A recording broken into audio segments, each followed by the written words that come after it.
The Billionaire'S Christmas Hideaway, written by Kimberly Montpetit, narrated by Erin Dameron Hill. Chapter 1. The phone was ringing off the hook despite Revé Chatham's two quite capable secretaries in the well-appointed outer office. But these days, nearly every call was one that Revé had to field with questions only she could answer. Chatham Pharmaceutical had just released a new cancer-busting drug, and if it wasn't the hospital administrators, oncologists, or nurses calling for details about availability or administering the long-awaited medicine, it was patients or their relatives from clinics around the world. Revé even had 3 translators working the phones. Perhaps 2 weeks before Christmas wasn't the right time to launch the new drug, she muttered to herself, typing her thoughts, ideas, and information on multiple notepads on the computer screen as fast as she could. Her desk was also a mess of scribble, and a headache was coming on strong. It was after 6 already, and she was starving. Had she even had lunch? A fresh call came in, and Revé flipped through her calendar to glance at a few upcoming meetings. It was too bad her father, Milton Chatham, was up north in San Francisco right now at a meeting with the heads of their manufacturing plants, reworking production schedules, especially with so many employees on vacation during the upcoming week of Christmas. December was normally a slow time of year, which is why her father had initially decided to launch the new drug after receiving approval through the FDA at last, after more than a decade of testing. Oncologists had been waiting for this new drug for a long time. Because Revé had a nursing degree along with her MBA, her father had put her team in charge of taking calls from doctors' offices, including conference calls with clinics around the country. Thank goodness she had 2 medical doctors with chemistry degrees on her staff to field the more technical inquiries, including the role in functioning as the liaison between the 3 Chatham laboratories. The new drug was an exciting advancement in blocking cell receptors that like to hide the cancer in someone's body. Being able to detect the growing cells or predicting where they were meant having the ability to destroy them permanently, and the hope that a patient would then go into full remission that could last for years. Or a lifetime. The response had been astounding and was incredibly gratifying as well. Revé's head of staff, Alexa Wilson, poked her head in the door, raising her eyebrows in case Revé was on conference call. "Just finished the last call of the day," Revé said with a wave of her hand. She leaned back in her chair and punched off the phone. "Must be Friday. The calls and meetings have been nonstop. Can we go home yet?" "Afraid not, Miss Chatham. Your father called while you were on the line and said that he's got a meeting set up for you with Dalton Bennett, the director of Presbyterian Hospital across town, including his staff." "But my father usually does those," Revé said, puzzled. "Why didn't he schedule it for next week when he returns?" "Because Mr. Bennett insisted it had to be tonight. They have someone in town from Chicago that leaves tomorrow and want a personal meeting before signing the contract with us. A huge shipment is on the docket, and we may need to reallocate a special shipment just for them. So you need to wow them. Your father's words, not mine," Alexa added with a smile. "But I'd planned to go Christmas shopping," Revé muttered. "And you know I'm supposed to leave for India with my mother and brother's family in 2 days. Tonight is also my special Christmas date with Warren, and I need to pick up his gift at the tailor before they close." "I'll grab it up for you while you meet with Dalton Bennett. I'll even place a giant red bow on a new leather jacket, too." "I can't ask you to do that," Revé said with a wan smile, rubbing her tired eyes. "You're always doing nice things for me." Alexa gave a little laugh. "Hey, I only have cats at home. They can wait an extra hour for their tuna. Seriously, I don't mind. And you look beat." "That bad, huh? Gee, thanks." "Nothing that a full 8 hours of sleep won't cure. You're always gorgeous, even when you're exhausted." "You're too sweet, Alexa. What would I do without you? But I'm starving now. Can I sneak in some Chinese takeout?" Alexa shook her head. "No can do. You need to leave in about 30 minutes. Revé's fingers hovered over her computer keyboard. "Why on a Friday night? Don't doctors have families too?" Alexa shrugged. "Hospital board presidents are a different breed despite being doctors themselves. Director Bennett wanted to meet with the Chatham executive personally about ordering a larger than normal quantities for their new cancer center that just opened. They're raring to go on several new patients with their team of oncologists." Revé flipped through her calendar, a knot of panic rising in her throat. "What day is it?" Friday the 14th. It's been such a frantic week, I'm still looking at Thursday's schedule. What an idiot I am! Do I need to turn your calendar every day now, Miss Chatham? Alexa teased. That's probably not a bad idea, at least until we get through the holidays, Revé said dryly. I swear, I'm losing my mind. Don't forget that you're leaving all this insanity behind on Tuesday when you fly to India. All problems, emergencies, and questions will be routed through to the board members and our doctors on call until after the new year. When the mention of India came up, the birthplace of her mother, Revé's gut tightened. She always looked forward to their annual trip as a family, but this year reluctance had settled on her. Maybe it really was just fatigue. The plane ride alone was enough to overdose on sedatives. Shaking her head, Revé finally jumped to her feet. She only had 20 minutes to get there. Are you sure I can't put this off until later? She asked. Alexa shook her head. Not a chance. Now go change into a nice dress and freshen your lipstick. Dr. Bennett made reservations at the Marcus. Revé gave a quick laugh. And I'm supposed to be impressing them? Wow, I think they're trying to impress us. Do I have enough calories left today that I can order the filet mignon? Absolutely. And add their to-die-for shrimp scampi. I don't think you've eaten all day except for those Doritos and Fiesta green chili dip your friend Carmen from New Mexico sent you. That dip is divine, isn't it? I couldn't stop eating it until my mouth was burning with ecstasy. I've heard green chili has addictive qualities. That's why you can't eat just one. Seriously? Huh. Okay, Revé said, rushing around her office. Where'd I put my dress and heels? Right here. Alexa held up the hanger with her black dress in one hand and the straps of her dress shoes in the other. You are a lifesaver, Revé gushed. I'm going to officially change my middle name to Lifesaver, Alexa joked, opening the door to the private restroom in Revé's inner sanctum. Revé knew she was spoiled. Her father, Milton Chatham, had remodeled the offices the previous year, and it was so charming. Revé hadn't grown up with her family's current wealth, but the last 10 years since she'd finished grad school, her parents' pharmaceutical company had exploded with success and new research, so she and her older brother now had stuffed 401ks and bank accounts. Being a wealthy millionaire, or billionaire, was still a little strange. It made her self-conscious, but her parents were such genuine people who gave so much to various charities that it kept them all grounded, for which Revé was grateful. The wealth of her family was a little embarrassing, and she tried not to think about it. Her mother's family in India were neither poor nor well off, but the aunties and uncles and cousins were grateful for college funds provided by their Uncle Milton and Aunt Anya, and her grandmother was in love with her new kitchen appliances. You look gorgeous, Revé, Alexa gushed when she re-entered the office. Bending down, she slipped into her heels and twirled. Nothing untoward showing, no slips or cellulose? Revé asked with a quirk of her eyebrows.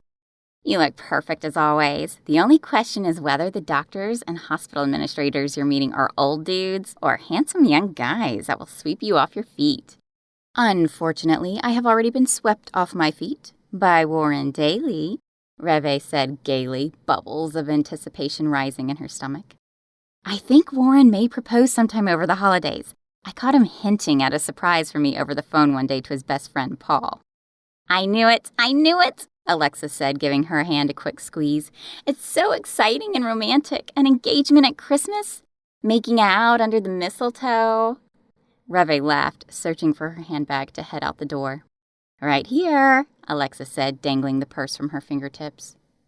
Don't know what I'd do without you, Revé told her, rolling her eyes at herself. I'm not usually this distracted. Your mind is elsewhere on a certain man who may be picking up a diamond ring at this very moment and getting a gift wrap to put under the Christmas tree. Oh, you, Revé said, shaking her head. You're too much. Now stop. The entire idea might all be in my head and merely a daydream. I have a taxi waiting for you downstairs. I can't leave my car in the parking garage? How will I get back to work in the morning? First off, tomorrow is Saturday, and if you show up to work, I'll strangle you.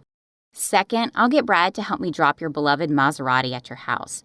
You don't want to be fighting for a parking space so close to Christmas or distracted by bad traffic. Go, be calm, dazzle the hospital president with what Chatham Pharmaceuticals can do for them.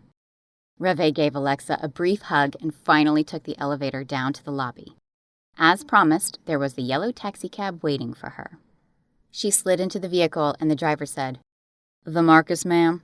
"That's right," she replied. "Thank you." It was strange to be called ma'am, but she was well over 30 now, and the fact seemed to act like a beacon to all strangers that she was no longer a young thing. Was that why she'd been feeling a bit out of sorts, while hiding her trepidation from Alexa and her parents who were already packed to go to India? Revé hadn't even begun to pack, and she refused to let Alexa do that for her, too. She didn't want to be like a spoiled heiress. But Revé longed for a white Christmas, not hot and muggy India, even though she adored her grandmother's holiday cooking, the Allahabadi cake and melt-in-your-mouth tandoori chicken. Despite enjoying her huge extended family, she'd gone to India only 6 months ago for a cousin's wedding. Maybe it was leaving Warren for 2 weeks, especially if she was wearing his ring on her finger. Maybe, she didn't know. Getting the folder out of her briefcase, Revé frantically glanced at her notes for the dinner meeting, including the answers to potential questions. She wished her father was going to be in attendance. He was so good at these things, smooth and unflustered. Revé took a deep breath when the taxi pulled up in the circular drive of the restaurant in downtown Los Angeles. Christmas lights were strung along the perimeter of the restaurant, holiday shoppers streaming across the sidewalks. Only 10 shopping days left. 2 weeks was a long time to be gone from Warren, and that, she had to admit, was the entire reason for her unsettled emotions and fear.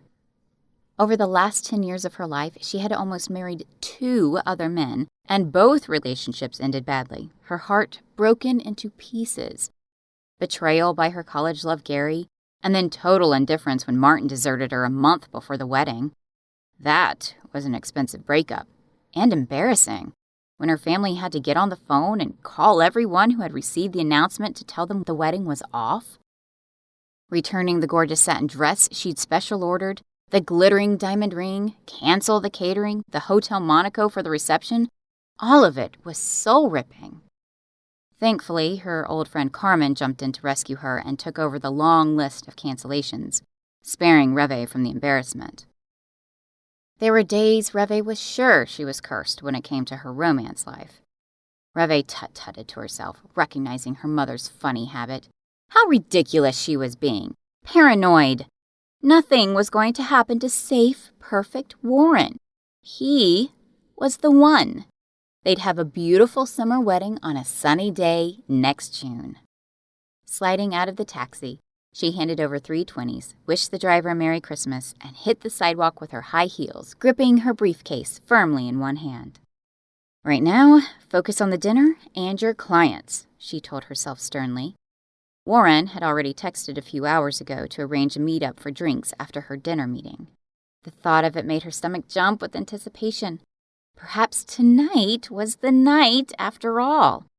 She glanced down at her left hand, picturing a diamond ring sparkling on her finger in a few hours. Her stomach jumped in anticipation when the doorman opened the double glass doors to the Marcus, a secret smile playing on her lips. Chapter 2. "How was your dinner?" Mr. Bennett, the president of Presbyterian Hospital, asked as he ordered a plate of various bite-sized desserts for the table. His assistant, Madison Sampino, a mild-mannered woman who had been taking notes all evening in between bites of her salad or baked chicken, took a sip of her wine and finally sat back. Inwardly, Revé grinned as if Miss Sampino was finally off the clock and could relax. The filet mignon and shrimp scampi were perfect, as usual, although I haven't been here in at least a year. "You need to come more often, Miss Chatham," Madison told her. "The menu is so large it would take months to try all their entrees." "Very true," Revé agreed with a small laugh. "I'll encourage my father to bring our entire office here for a Christmas dinner next week before we leave for New Delhi." "Yes, please," Mr. Hale, the hospital supervisor over its cancer center, said, nodding at the waiter to refill everyone's water and wine glasses from a fresh bottle. The ice and the water decanter clinked together, and soft instrumental Christmas music made a lovely background to the restaurant, which was decorated in sparkly red and white pine trees and wreaths. Revé's smile suddenly froze on her lips when, out of the corner of her eyes, she saw her boyfriend Warren being seated by the maitre d' at a table across the dimly lit room. A stunning blonde woman was with him, coyly turning her head to look up at him. Revé set down her water glass with trembling fingers, choking as she tried to swallow. "Is everything all right?" Miss Sampino asked, a look of concern on her face. Fine, I'm perfectly fine," Revé stuttered, waving a hand in the air. "Just swallowed wrong." She gulped and pressed her linen napkin to her lips, staring daggers at Warren and the woman he was with. Who was she? What was he doing? Her heart pounded so ridiculously hard she feared the entire table would hear it above the Christmas music. Furtively, she propped her cell phone against her water glass on the table as though looking into a mirror to touch up her lipstick, while pressing the button on the camera's video with shaking fingers.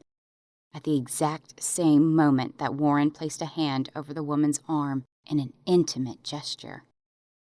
The sight of the man she loved with another woman in an intimate seating arrangement sent her blood pressure rising. Her face turned hot, but her own dinner companions were watching her. She took a breath, trying not to panic. "Mr. Bennett, Mr. Hale, do you have any other questions I can answer?" Inside, her mind was whirring with her own questions. Perhaps the woman was Warren's sister, Emily, who was expected in town from Florida for the holidays. She'd caught an earlier flight or something. Except Revé knew in her heart that this woman, in her clinging red dress, with blonde tresses flowing down her back in big, bouncy waves, wasn't Warren's sister. They leaned close, whispering, giggling, attempting to look at their menus while continually being distracted by each other. The woman scooted her chair closer to Warren's, linking her fingers through his and whispering something into his ear. Warren blushed, gazing into her eyes and kissing the back of her hand while Revé gritted her teeth, frozen in place like she'd turned to ice. It was clear her boyfriend was not on a business dinner. All the sounds in the restaurant seemed to stop, and there was a loud rushing sound in her ears as if she'd gone deaf. Warren had never brought her to the Marcus, so he probably never expected Revé to be across the room. He appeared perfectly at ease, not guiltily glancing about to make sure he didn't know anyone there. Discreetly, she kept the video recording going, but it was maddening to keep it aimed in the right direction while she tried to chat with her dinner companions when the dessert tray arrived. Bite-sized cheesecakes, miniature chocolate lava cakes, and baklava lay arrayed in crinkled green paper cups. But Revé couldn't seem to focus. Her eyes glazed while the rest of the table made noises of delight at the exquisite delicacies. Revé mindlessly nodded like a robot while the rest of her group chatted about family holiday traditions and vacation plans, now that their business had concluded. It was all she could do to sit still and not run screaming from the room. Instead, her eyes were glued to the scene taking place across the room at her boyfriend's table. Warren slipped a hand into his pocket and pulled out a small, white jewelry box. When he popped it open, a dazzling diamond ring sparkled under the restaurant lamps. The woman put a hand to her ample chest with its plunging neckline in a surprised gesture. Warren was proposing to her! Revé thought she would be sick. Warren took the ring out of the box and slipped it onto the blonde woman's finger, leaning in close as if nibbling on her ear. The woman's sultry laugh wafted through the dining room while she admired the diamond ring on perfectly manicured fingers. Wearing the diamond engagement ring and clutching it to her breast, she scrambled to her feet and came around to his side of the table, bending Warren's head back to place her mouth on his in a long and sensuous kiss. Fighting to keep the tears from spilling, Revé thought she might throw up. The woman continued to wear the ring while their salads arrived. Most likely she would wear it until Warren left to meet Revé for drinks to break up with her. Revé pushed her plate away, gulped at her water, and slipped her cell phone back into her evening purse. "Are you feeling all right, Miss Chatham?" Mr. Hale asked. "You look a little pale." "Probably these dusky lights," Madison said, giving Revé a small smile. Revé mumbled something in agreement, forcing herself to act normal despite the fresh headache. "A little tired," she admitted. "It's been a wild month with the new drug going out across the world, and I still need to pack to leave on Tuesday for India." She added a little laugh to lighten the mood. "Oh, India, I've always wanted to travel there," Madison said. "It's just home to me, in many ways. I've been going every year to see my mother's family since I was born." "I can imagine it will be a splendid holiday for you all," Mr. Bennett said. "Chatham Pharmaceuticals has done well. Our doctors and hospital administrators are so pleased to finally have the FDA approval, and we're looking forward to some wonderful results for our patients." "The decade of testing attests to that," Revé replied, forcing the words to come out naturally and with confidence. "It has been one of our most rewarding research projects." "Well," Madison Zampino said, pushing away from the table, "I know it's only 9:30 here in California, but I'm going to call it a night. I'm jet-lagged with East Coast time, so it's a long after midnight for me." Gratefully, Revé rose too, snatching at the opportunity to leave too.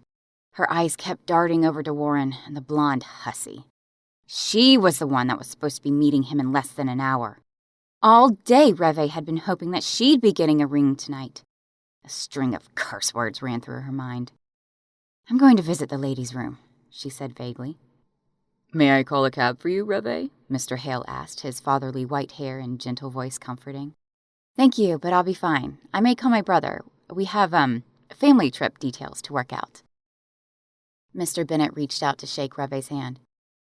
"Thank you for everything and for taking the time to meet with us before the holidays. We can move into the new year on the ground and running." "Our pleasure," Revé assured him, clutching her briefcase, a fresh file of paperwork and physician names on a list he'd given her. "I'm just sorry my father's in San Francisco right now." "We'll be in touch. Have a safe and wonderful holiday," Mr. Bennett added. Revé gave a little wave as she moved quickly to the rear hallway and the ladies' room. Leaning back against the wall, she took deep, shaky breaths, making sure the camera on her phone had turned off. Placing cold hands against her hot face, sobs rose in her chest, but she had to get herself in control. She couldn't run crying from the Marcus. At the same time, hot fury clawed up her throat. How dare Warren propose to that woman before he'd officially broken things off with her? The nerve! The gall! It was worse. Warren had been carrying on with both of them at the same time. If they had been married, Revé would have marched herself straight off to a family attorney and sued him for everything he owned. Instead, she smoothed her black dress and marched back into the main room of the restaurant. The city lights of Los Angeles sparkled through the plate glass windows, but she kept her eyes riveted to Warren Daly, traitor and cheater, for he apparently had been cheating on her for a very long time. At least all the other loser men in her life had broken up with her before they ran off with someone else. Not Warren, the one man she had trusted for the first time in 5 years. Striding closer to Warren's table and the woman with her perfect blonde curls and bursting bosom, Revé's face was so determined that other diners glanced up as she passed, curiosity in their faces. When she got within 5 feet of Warren, he suddenly jerked his head up and saw her. The color drained from his face. Half rising to his feet, he spluttered, "Revé, what are you doing here?" "Isn't that the question you should be answering, you jerk?" Without another word, Revé lifted his glass-cup pitcher of ice water and dumped it all over his head. He gasped at the shock of the water, and Revé saw with satisfaction that it would probably ruin his suit. And her further achievement was when the water splashed against the woman's fancy evening dress, too. Gasping with indignation, her face turned bright red. "Are you some crazy woman?" she snarled. "Warren, you should sue this insane person. How dare you?" "How dare me?" Revé said, watching dribbles of water run from her hair, flattening it from its perfect coif and hairspray. "Ask Warren, your lover boy. He's got all the details. You just better hope your diamond is real." "You insulting, impudent witch!" Her face burning, Revé held back the urge to whack the woman across the head with her briefcase. The rest of the restaurant patrons were now fully staring at them, and the volume of murmurs and chatter rose in the dining room. The maitre d' hurried over, worry creasing his face as he snapped his fingers at 2 of the waiters to retrieve towels. "Revé," Warren said, his voice hard and cold, "I could sue you for damages. You have no idea what's going on here. Don't jump to conclusions." "Go right ahead and try suing me, Warren," she answered just as hard and cold. "I recorded it all right here on my camera, so don't try to threaten me. If you do, I'll make your life miserable and your fake blonde fiancé run far, far away." Warren's face fell as he realized that Revé was right. Spinning on her heels, Revé headed for the restaurant's exit. She'd been humiliated by Gary and Martin before, but for the first time, she'd done something to fight back, and it felt good. Really good. When she glanced up, she spotted Madison Sampino standing at the far end of the marbled foyer of the Marcus. The woman gazed at Revé with a look of astonished wonder and admiration. Revé's face heated. Oh, what had she done? Her father would be furious that she had acted so childishly and irresponsible in front of their hospital customers. The rest of the patrons waiting in line to be seated were a blur as she headed blindly for the door. Miss Sampino was suddenly at her side. "Brava, young woman, brava," she whispered with a light touch on Revé's shoulder. "I saw the entire thing.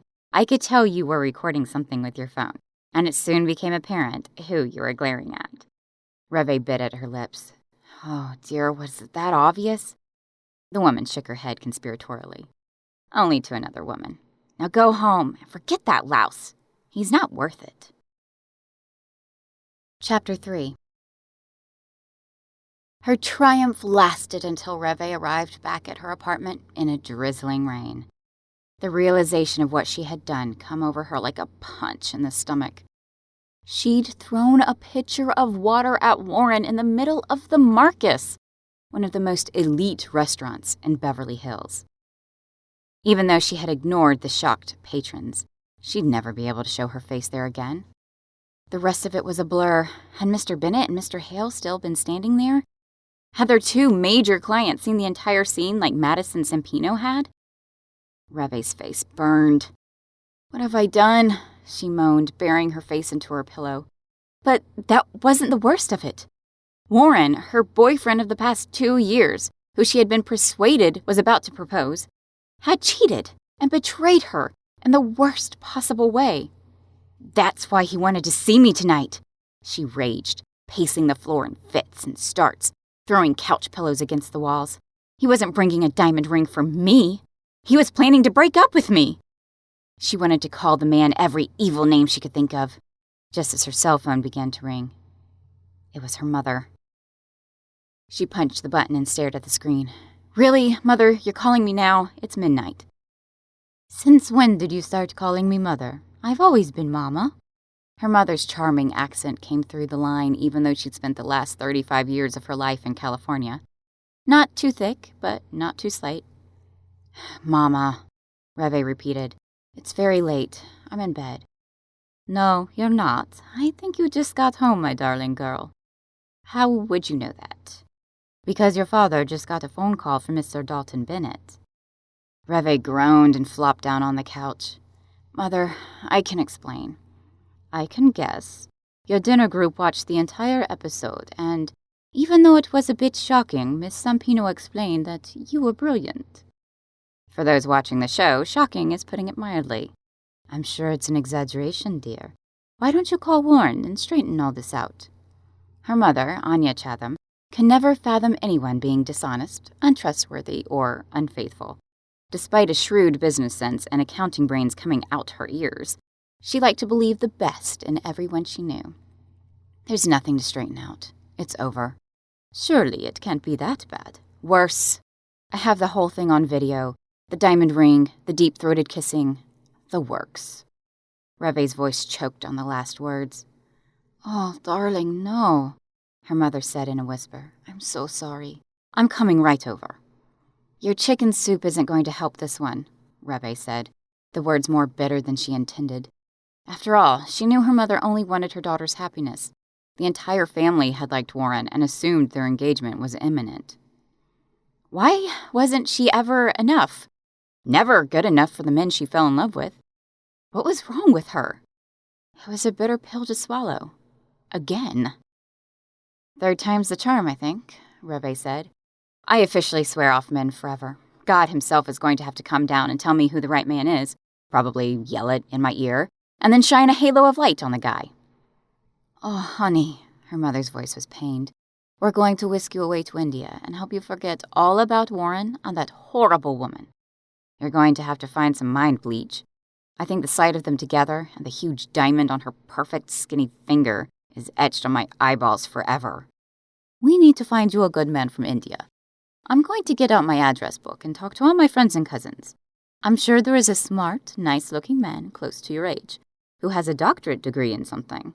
and a good family that would make a perfect husband." "Stop," Revé ordered.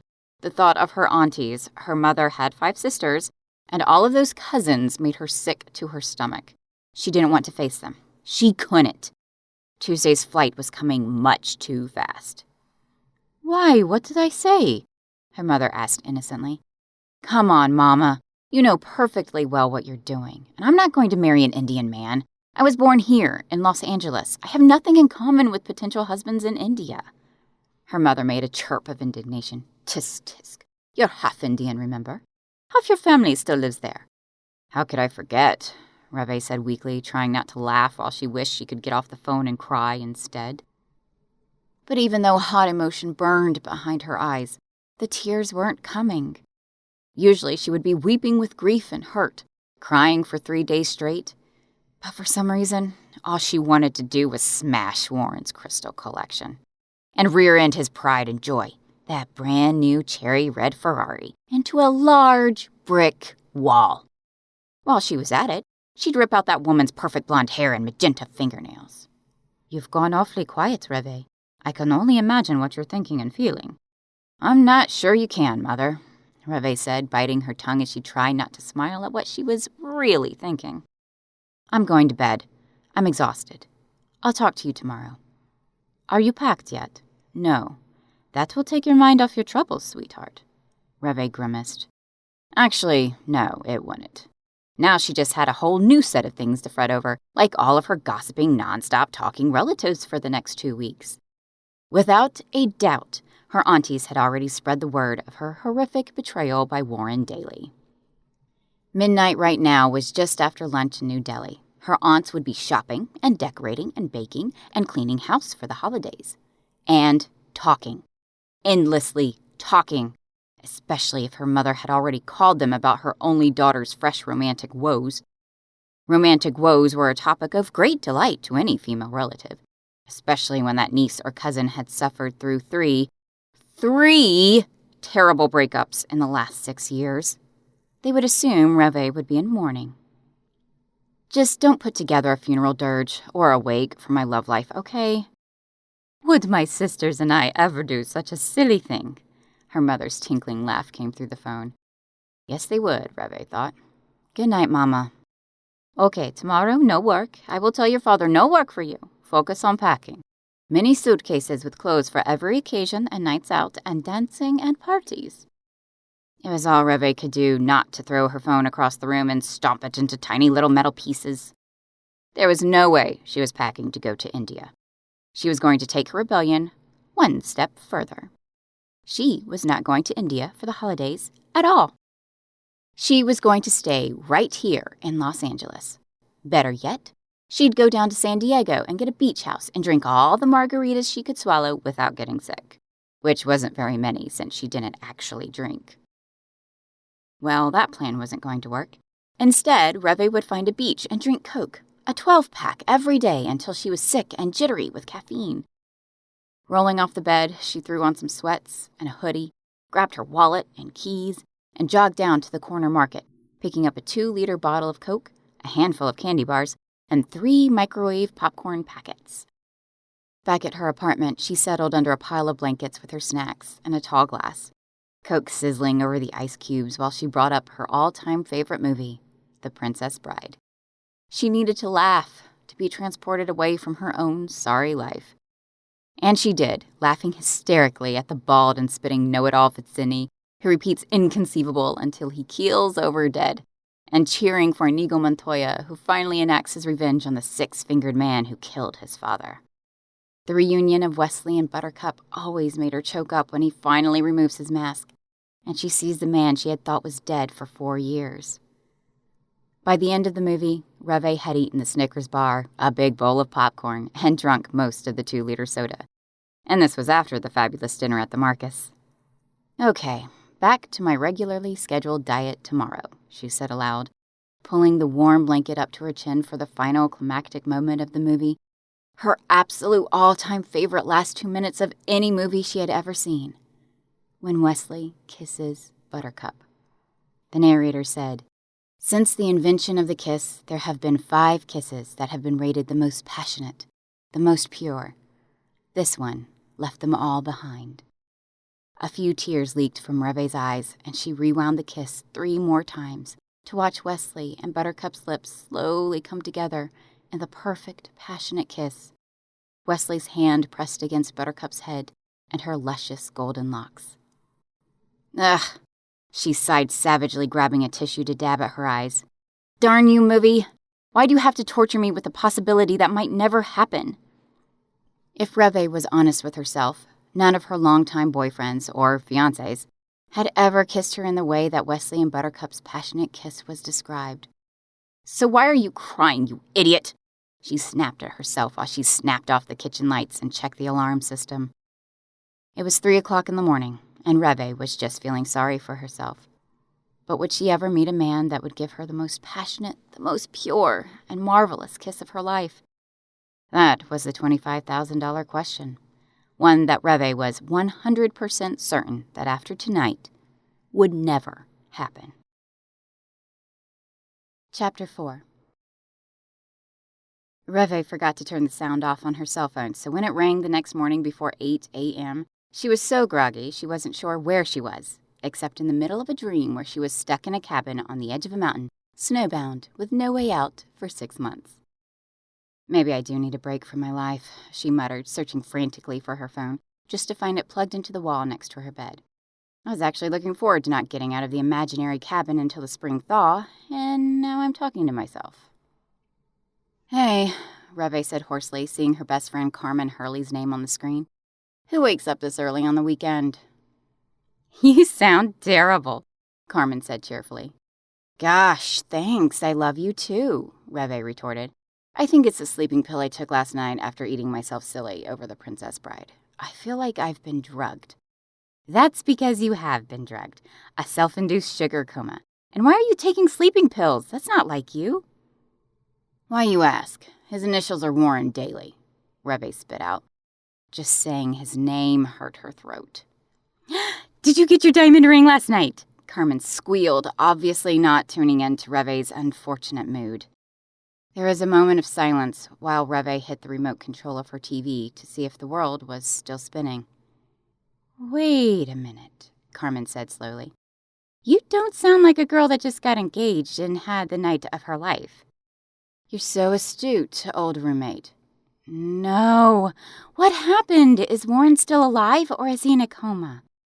He's perfectly healthy and alive and blissfully beyond belief happy, Revé told her, unable to stop the bitterness from creeping into her voice. Spill it, Carmen said shortly, listening without uttering a single word while Revé told her the entire sordid story, except for appropriate groans and moans and shocked expletives. You have it on camera, Carmen asked at the end. Nice job getting blackmail if you need it. I'm done, Carmen. No more men. Ever. No more blind dates, double dates, online dating. I can't take it. Just because you met the last 3 jerks in the world of men doesn't mean they're all like that. The ones who aren't jerks are already married, or widowed by the woman of their dreams who still wear their wedding ring and put their wife's picture under their pillows, Revé added with a snort of laughter. That laugh sounds pretty good, Carmen paused. Are you okay, or should I come over with a rescue package and a plan to escape and go wild for the weekend? At least before you leave for your grandmother's house next week. Revé's breath caught. A wild and crazy thought jumped into her brain. Carmen, she said slowly, what would you think about me really escaping? For real, like, leave Los Angeles and all this insanity behind and come to your house in New Mexico for Christmas. Is it terrible if I invite myself? Or were you hinting? Carmen gasped. Revé, are you serious? I'd love to have you visit me in New Mexico. You've never been here. I've always wanted to show off my world, but I know your family obligations are like written in stone. Well, the stone contract has been cracking, at least on my end. Carmen, I just don't think I can face all the questions and sorrowful looks of sympathy between my aunts and cousins next week, especially the way Warren humiliated me by proposing to some strange woman he's been having an affair with and then making out at their dinner table. Oh, my cousins will have a great time with all that juicy stuff. Spend Christmas with me, Carmen urged. It's a brilliant idea. You're 34 years old. You run $1 billion company with your father. You can go have a vacation by yourself if you want to. Revé bit at her lips. Well, I have to admit that the smog of Los Angeles has been getting to me, and I've been craving a white Christmas, which I have never, ever had, by the way. I want to chop down a Christmas tree and drink hot cocoa by the fire and snuggle up under a blanket with a movie. I've lived a sheltered life in Southern California, haven't I? She added with a small, pathetic laugh. Those are my New Mexico Christmas traditions, plus a whole lot more, girl. When can you get here? I have to check flights and break it to my folks. I wonder if I could just leave a note. I'll call them and tell them for you. Revé burst into giggles, the hard knot in her throat disappearing the longer she talked to her old friend. You're brave, Carmen. No, I'll do the dirty work of reneging on my family holiday obligations, although I'll probably hear the shrieks and screams all the way across the ocean. Tell your family that you're wasting away from tuberculosis or something. That only happened in the Opera La Boheme. Make up a story about running off with some guy you met in the bar last night.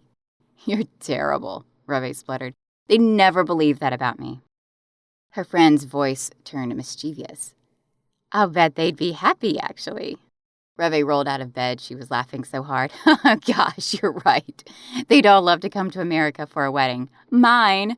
I don't think the man I marry matters, just the wedding. The biggest, flashiest, most expensive wedding ever.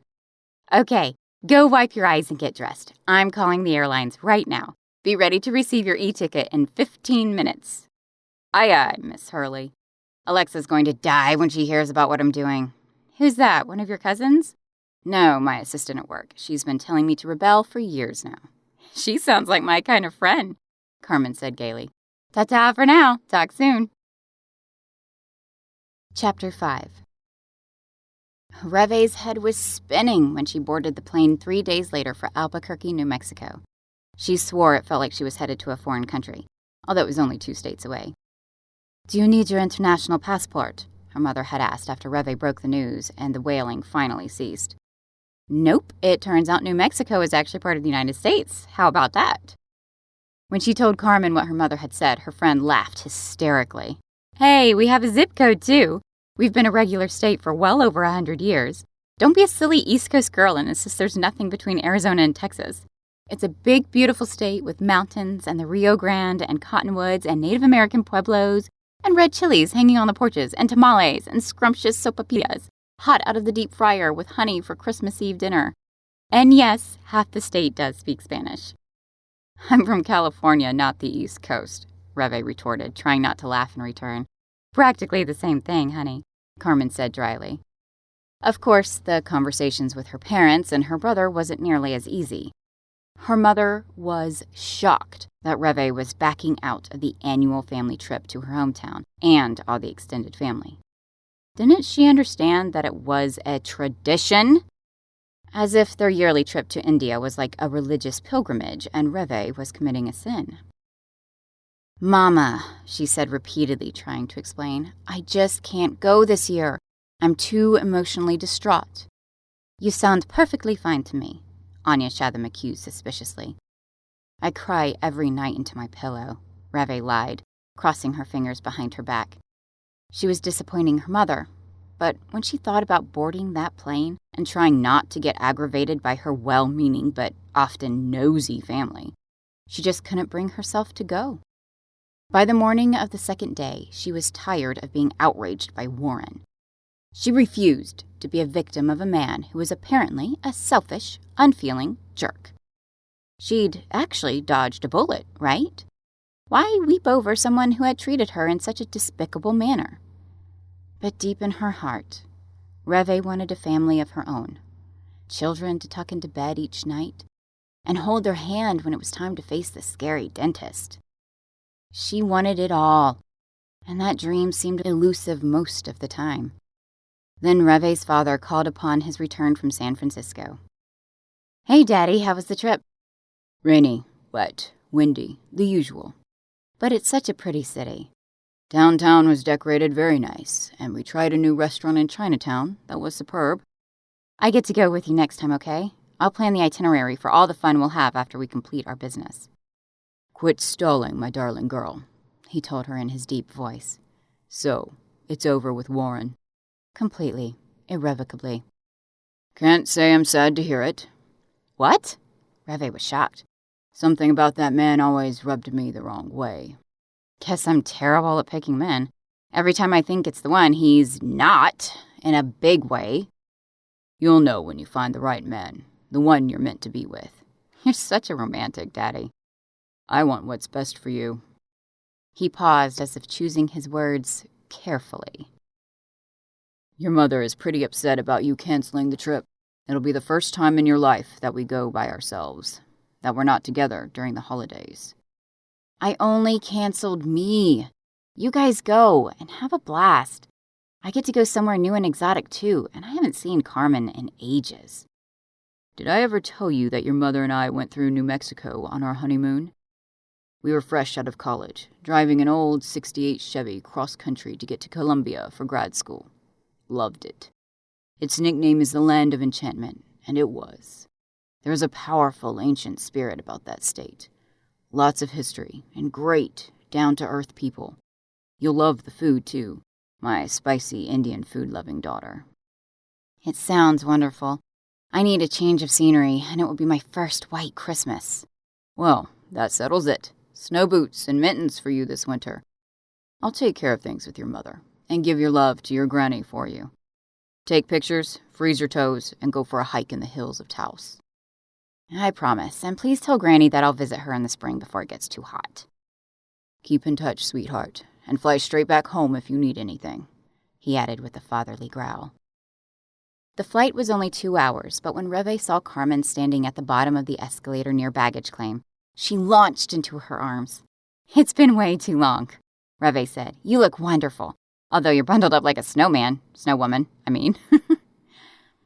Hope you packed a big jacket and muffler, girl, Carmen said. Your Southern California is showing. And how's that? Revé said, sticking a hand on her hip. For one thing, you have much better clothing stores there, and you have an excellent haircut. Thanks, but I'm here to play in the snow, sit by the fire, sleep late, and eat oodles of Christmas cookies. Carmen linked arms with her, and they headed down to the baggage area. Albuquerque International Airport was just one single terminal, but decorated with Native American artwork and thick notched beams called vigas running across the 3-story high ceilings. I already feel like I've been transported to a different world, Revé noted. I love the unique southwestern decor. Just you wait, Carmen teased. Did you like the green chile I sent you? Loved it, yummy and hot, just like my granny's cooking. Here in New Mexico, we eat it with practically every dish, so get your taste buds ready. Now, how long are you staying? As long as you'll have me, but at least a week? Revé had left her airline ticket open-ended. But you might get sick of me before that. Never. It's been years since we had a girls' weekend. Please stay 2 weeks, a month if you need it. Warren sounds like a real piece of work. I was going to say a nasty word, but I'll be a good girl. Want to see the video I have of him proposing to another woman in the restaurant? You still have it? I'm dying to see it. And then we'll have a purging and burn him at the stake in my backyard. Revé couldn't help giggling. That's not a bad idea. When Rob and I separated, I burned all of our personal mushy stuff. I couldn't handle it. Not when he moved in with some chick from work. I'm so sorry you went through all that, Revé said, empathy welling inside her chest. That's worse than anything I've endured. It's been 2 years, so I'm doing better, but I'm glad you're here at last. We can do all sorts of girly things and stay up all night talking. Thanks for sacrificing your family to hang with me. You're saving me from 2 weeks of awkward whispers and gossip. Oh, here's my luggage. Revé pulled her 2 suitcases off the carousel. Carmen grabbed one of the rolling bags. I'm glad you took a morning flight so you can see the scenery on our 2-hour drive north to Taos while it's still daylight. After piling the luggage into the trunk, Carmen started the engine of her Prius, and soon they were headed north on the interstate, which would take them to Santa Fe until they made a northeastern turn to the idyllic town of Taos, nestled in the mountains. The scenery is spectacular, Revé said, leaning forward to gaze through the windshield a dozen times over. What are these mountains called? They just keep tumbling over each other in so many colors. It's the Sangre de Cristo Range, Blood of Christ, it means in Spanish. Some of the peaks are more than 13,000 feet. We have 4 ski resorts nearby, Angel Fire, Taos Ski Resort, Red River, and Sipapu Ski Resort. Sipapu is a Native American word that means the place of origin where the people originally emerged into this world. I love that, having a special word for where you came from. Did I tell you that my parents went up to Colorado to ski for the next week before Christmas actually hits? How could they be bored with the usual resorts right in their backyard? Revé asked. Ha! They're passionate about their skiing, so you nailed it. Plus, my mother has 2 sisters in Colorado Springs that they're going to spend the holidays with, which meant I could invite you and we can have the entire house to ourselves. Sounds fantastic, Revé said, leaning back into her bucket seat and feeling more relaxed than she had in weeks and weeks. Just don't make me snow ski. I'll fall flat on my face. We must remedy that. I'll make you run the bunny hill, Carmen threatened with an arch of her eyebrow. Does this mean you're still living with your folks? Well, yes and no. Rob and I split everything 50-50 when the divorce finalized, Carmen said in a quieter voice. I moved back in with my parents to save money, but rents and home prices are so expensive, I couldn't afford my own place, and I didn't want roommates, not at our age. So my dad had a little cottage built for me on the property. They have 5 acres, so it's quiet and gorgeous. And I get my privacy and personal space. Sounds perfect. Tell me all about the amazing things to do in Taos for Christmas, besides popcorn and movies and eating amazing Mexican food, that is. I made a list. First, we'll chop down our very own Christmas tree in the pine forest, then decorate it with lights and the boxes and boxes of ornaments from Mom's storage shed. We'll drive around to see amazing Christmas lights, eat dinner at the town square, listen to the nightly music at the plaza, watch It's a Wonderful Life and Rudolph the Red-Nosed Reindeer. You mean the original version with the abominable snowman? None other, Carmen shot back with a big grin. Then we'll decorate sugar cookies and eat until we're stuffed silly. Oh, and I'll teach you how to make tamales. It's a Christmas Eve tradition. If we're lucky, we'll get carolers roaming the neighborhood one night. Sounds perfect, Revé said as they turned off the main road and headed into the hills where ranch homes and adobe flat-roofed houses sat nestled off winding lanes and narrow roads. Scrub brush and pinyon trees dotted the rocky hillsides. The setting of Taos was like something out of an old Western movie, with unique dashes of style and charm. Earlier, they had passed the Pueblo of Taos, the ancient Native American village, lights strung along the cottonwoods, hammered tin lanterns with pretty patterns hanging from the brown adobe buildings. We're going to take the tour of the Pueblo one day and walk by the river, Carmen told her, turning up the side of a steep hill to head to the home she had grown up in. Where are the Los Alamos laboratories? Revé asked, remembering that Carmen's father had worked there for decades before retiring. A good hour's drive, but he loved living in Taos too much to move closer. It's a unique city in the pine forest, and the entire city is built on several flat, rugged canyons, all parallel to each other. Quite picturesque. It was called the Secret City during World War II. There's so much to see and do, I think I'd better stay a month, Revé told her. And there's still Santa Fe and Albuquerque's Old Town to tour. Please do stay if you can spare the time. Carmen lifted her eyebrows at the temptation of playing hooky from their jobs. At the very same moment, a black monster truck careened around a sharp curve in the road, heading straight for them. Revé yelped as Carmen jerked the wheel to avoid a collision, but the tire slipped and slid on the soft gravel, causing their vehicle to fishtail dangerously. Even worse, on the passenger side where Revé sat, the steep ravine fell straight down to a desert floor she couldn't even see the bottom of. If Revé shifted her weight even an inch, the Prius would teeter off the edge of the cliff, and they would fall to their deaths. Chapter 6.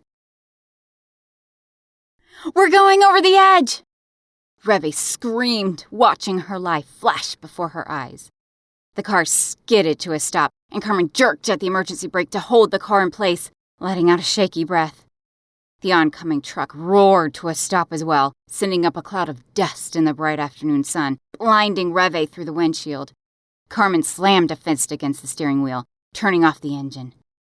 "Darn that, Logan!" she muttered savagely.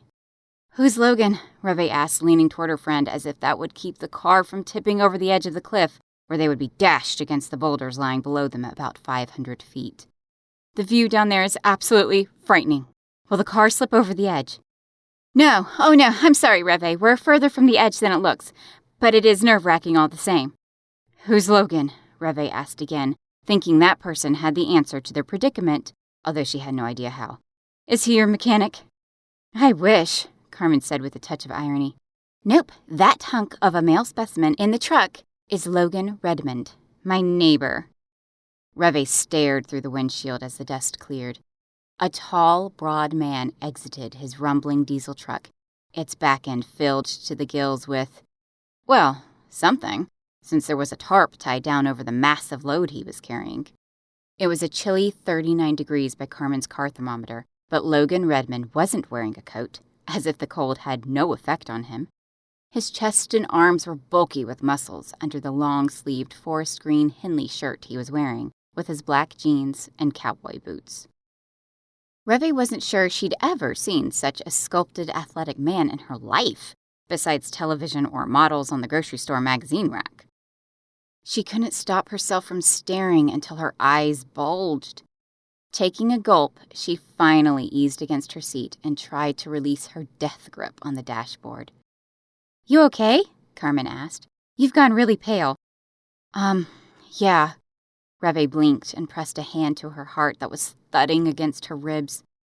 "Good thing it's not dark, or we might have gone over the cliff, right?" Carmen shook her head. "I know it's a little scary, but probably not. Actually, I'd have seen Logan's headlights sooner if it was darker. Despite the narrow, rocky roads, we've never had an accident along here, even though I've lived here since I was a kid." Still staring through the windshield, Revé noted that when Logan Redmond took off his cowboy hat, he boasted a full head of dirty, blonde, shaggy hair that grazed his ears. A pair of deep blue eyes literally caused her to stop breathing for a moment, including the week-old beard she found herself wanting to run her fingers down to see if it was as soft as it looked from this angle. Carmen caught Revé's ogling and gave a twittering laugh. "Yeah, good old Logan is one gorgeous dude." "Is he a cowboy?" Revé asked, suddenly wondering if Carmen was dating the man. A twinge of disappointment went through her, but she shook it off. How silly. He was just another nice-looking man. "Not exactly. He doesn't manage a personal ranch, and he only owns 2 horses for riding around the local trails." "Oh," Revé said, her voice trailing off. "Just 2 horses. That's more than most people I know. But how many people actually round up cattle anymore, right?" "You'd be surprised, actually," Carmen told her. "New Mexico has a lot of cattle ranches." Cautiously, Revé peered through her side window at the sheer cliff drop below. Could we please move a little closer to the middle of the road?" "We're already in the middle of the road.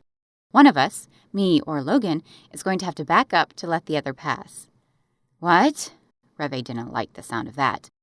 "Wouldn't backing up be too dangerous?" Carmen pulled open her door and slid out onto the gravel. "Hey, dude," she called out. "Back up. It's your turn." "My turn." Logan gave a deep, throaty laugh, and the sound made Revé shiver with a sensuous sound. Good grief, her entire body was on fire. "Stop it," she ordered under her breath, shaking off the goosebumps that had broken out along her neck and arms. "It's your turn this time, Missy," Logan teased Carmen, the grin on his face spreading to reveal the brightest white teeth. The grin reminded Revé so much of Wesley from The Princess Bride that she had to blink away the illusion.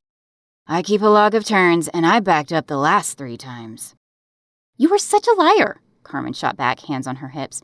"You may have your big, fat, intimidating truck, but my Prius is much more delicate, so haul your backside out of my way."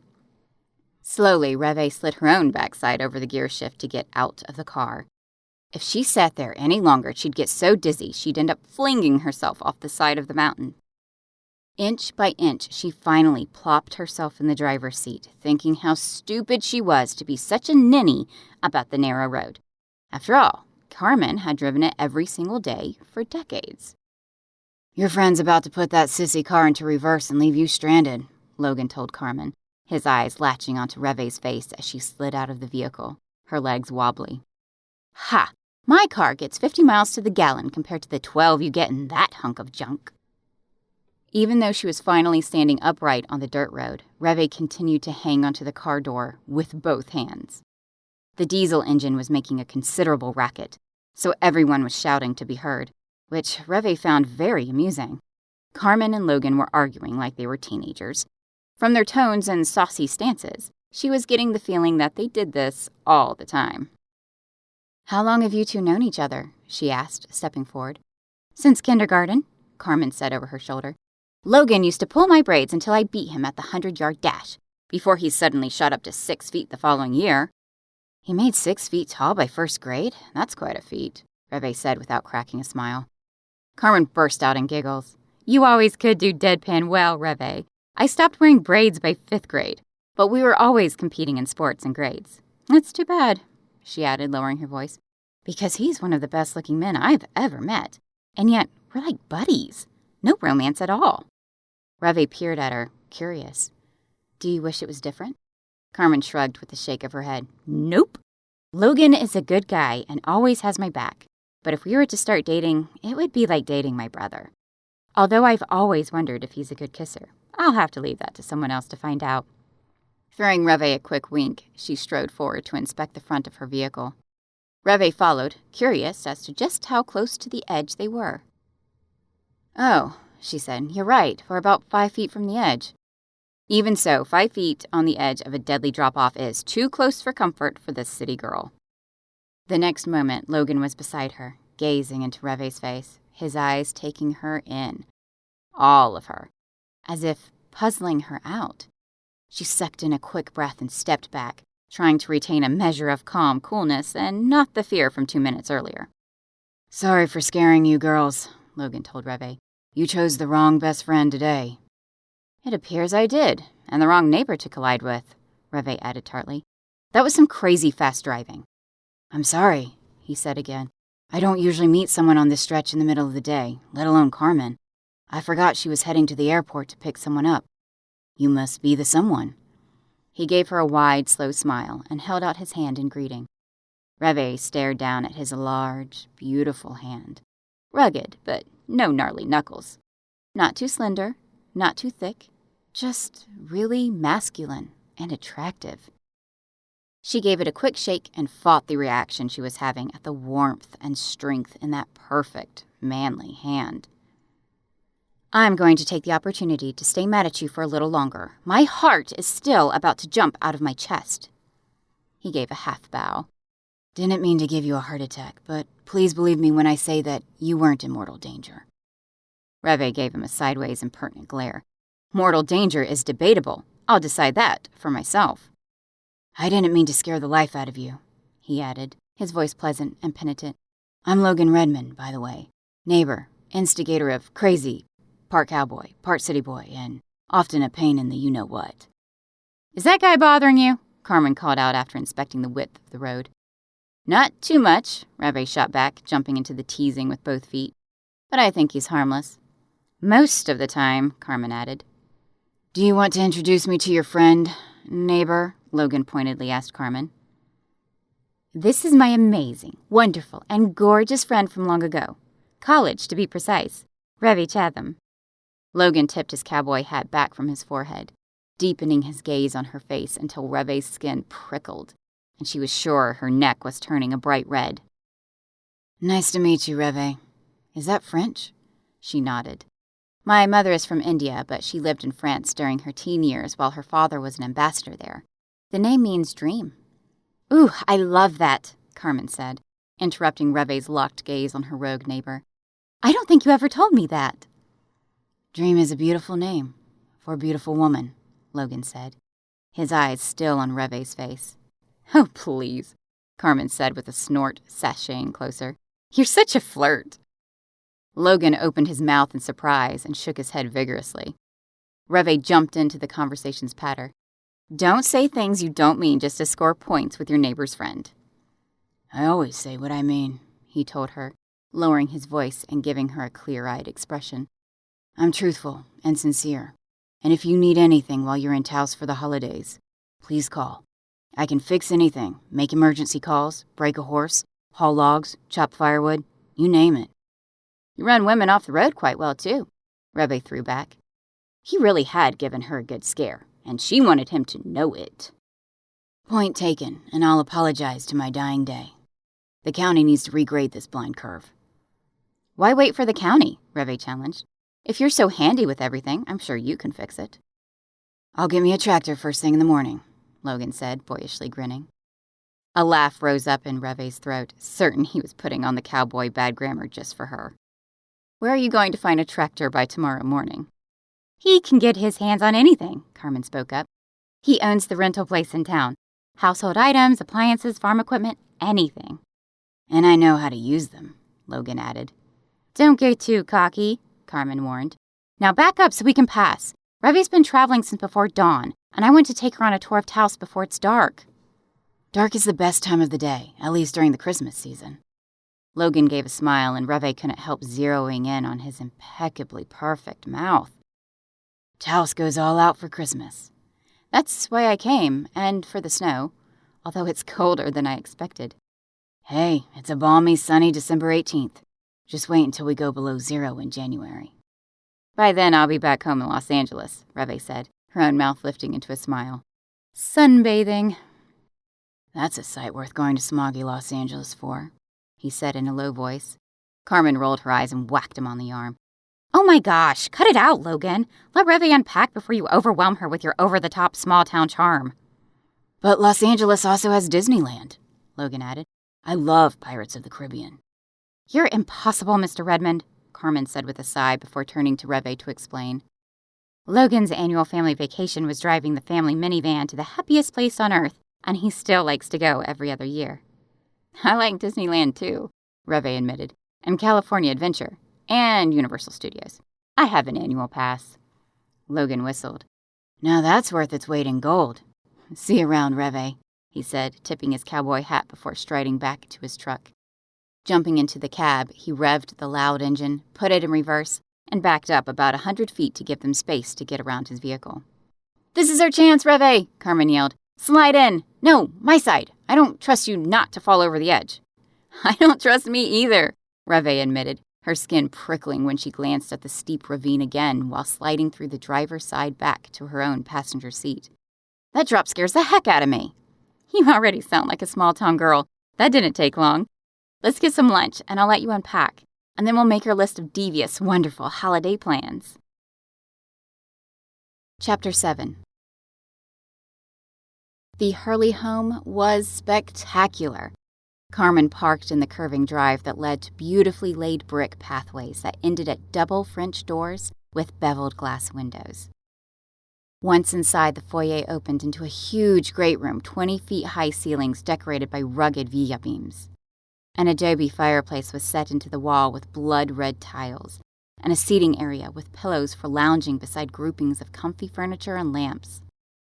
The rooms were large and spacious with big picture windows overlooking the front and back gardens with sloping hills and sagebrush and pine trees.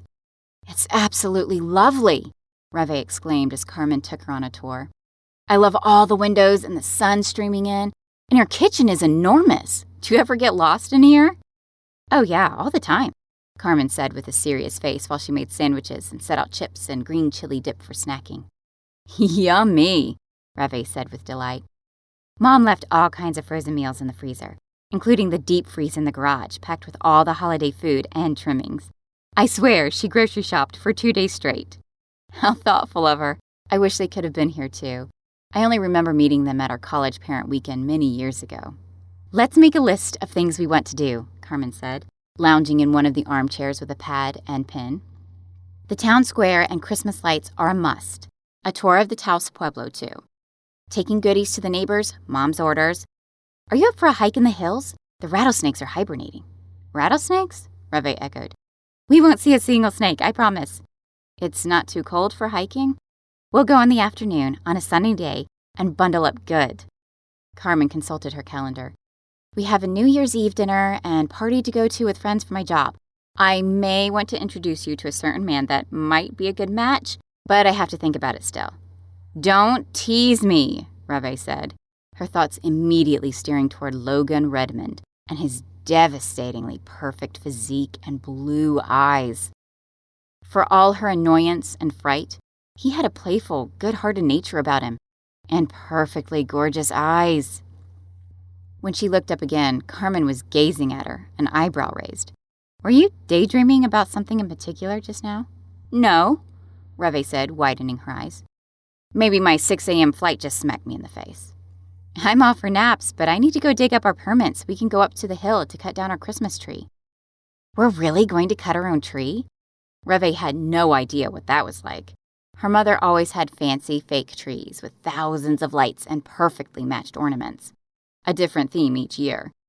There was an entire storage shed devoted just to Christmas decorations. "It's an adventure. I'll grab an extra big jacket for you. The only problem is I need to find someone with a truck that's willing to haul it home for us. Or let us borrow a truck.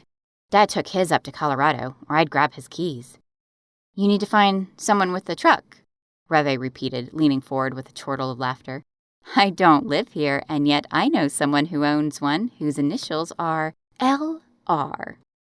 Carmen brushed the suggestion aside. "I know you're talking about Logan, but after today, I'm annoyed with him.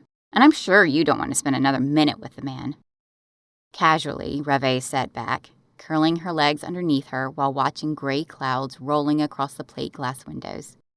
"Oh, yeah," she said. "Why would we want to spend time with Logan?"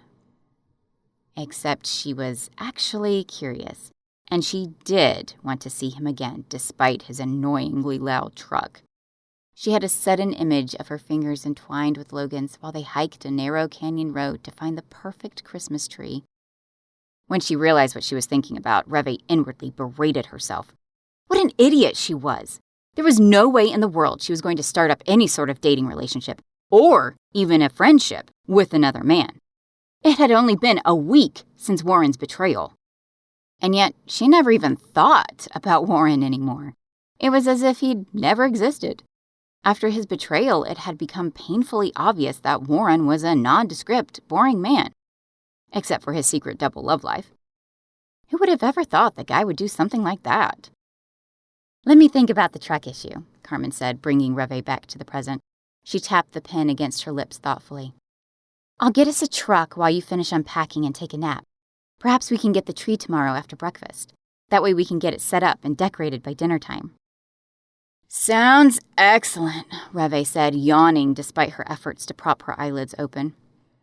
Later, after she was settled into the lovely guest room with its own bathroom and thick towels hanging on a heated towel rack, she took a power nap before waking up to Carmen's homemade enchiladas and red chili sauce. It was covered in layers of decadent, melted Colby and cheddar cheese. "I swear this is better than any Mexican restaurant I've ever been to," Revé told her, dishing up a second helping. "My mom's a great cook. She used to work in a restaurant way back when Mike and I were little kids, while my dad was finishing his PhD in physics." "You have cool parents," Revé said with a grin. "So do I, whenever they're home." "Your life has really changed a lot in the last decade, hasn't it?" "The pharmaceutical labs and company has been around for 20 years, but yeah. 10 years ago, when we had that successful diabetic testing product come onto the market, things really took off. Now with this effective new cancer drug, we've exploded." Revé grew thoughtful. "My parents are gone a lot visiting hospitals and clinics and the 3 laboratories around the country, so I miss them. And my own job intensified, but it feels completely and utterly bizarre that I'm going to inherit a billion-dollar company." "You're already part of it, so you guys all swimming in the green stuff?" Revé laughed out loud. "Yeah, right. The expenses and insurance alone would support an apartment building of families." "Sorry, I can't help but be curious," Carmen said. "My own parents have lived a comfortable life in our little town, but your life has to be beyond astonishing these days." A little embarrassed, Revé nodded. "I try not to think about it, or talk about it, but it's amazing what the company has managed to accomplish. It's truly bizarre, though, to call myself a billionaire, even though my dad stuffed my 401k and IRA accounts to the max. I feel exactly the same.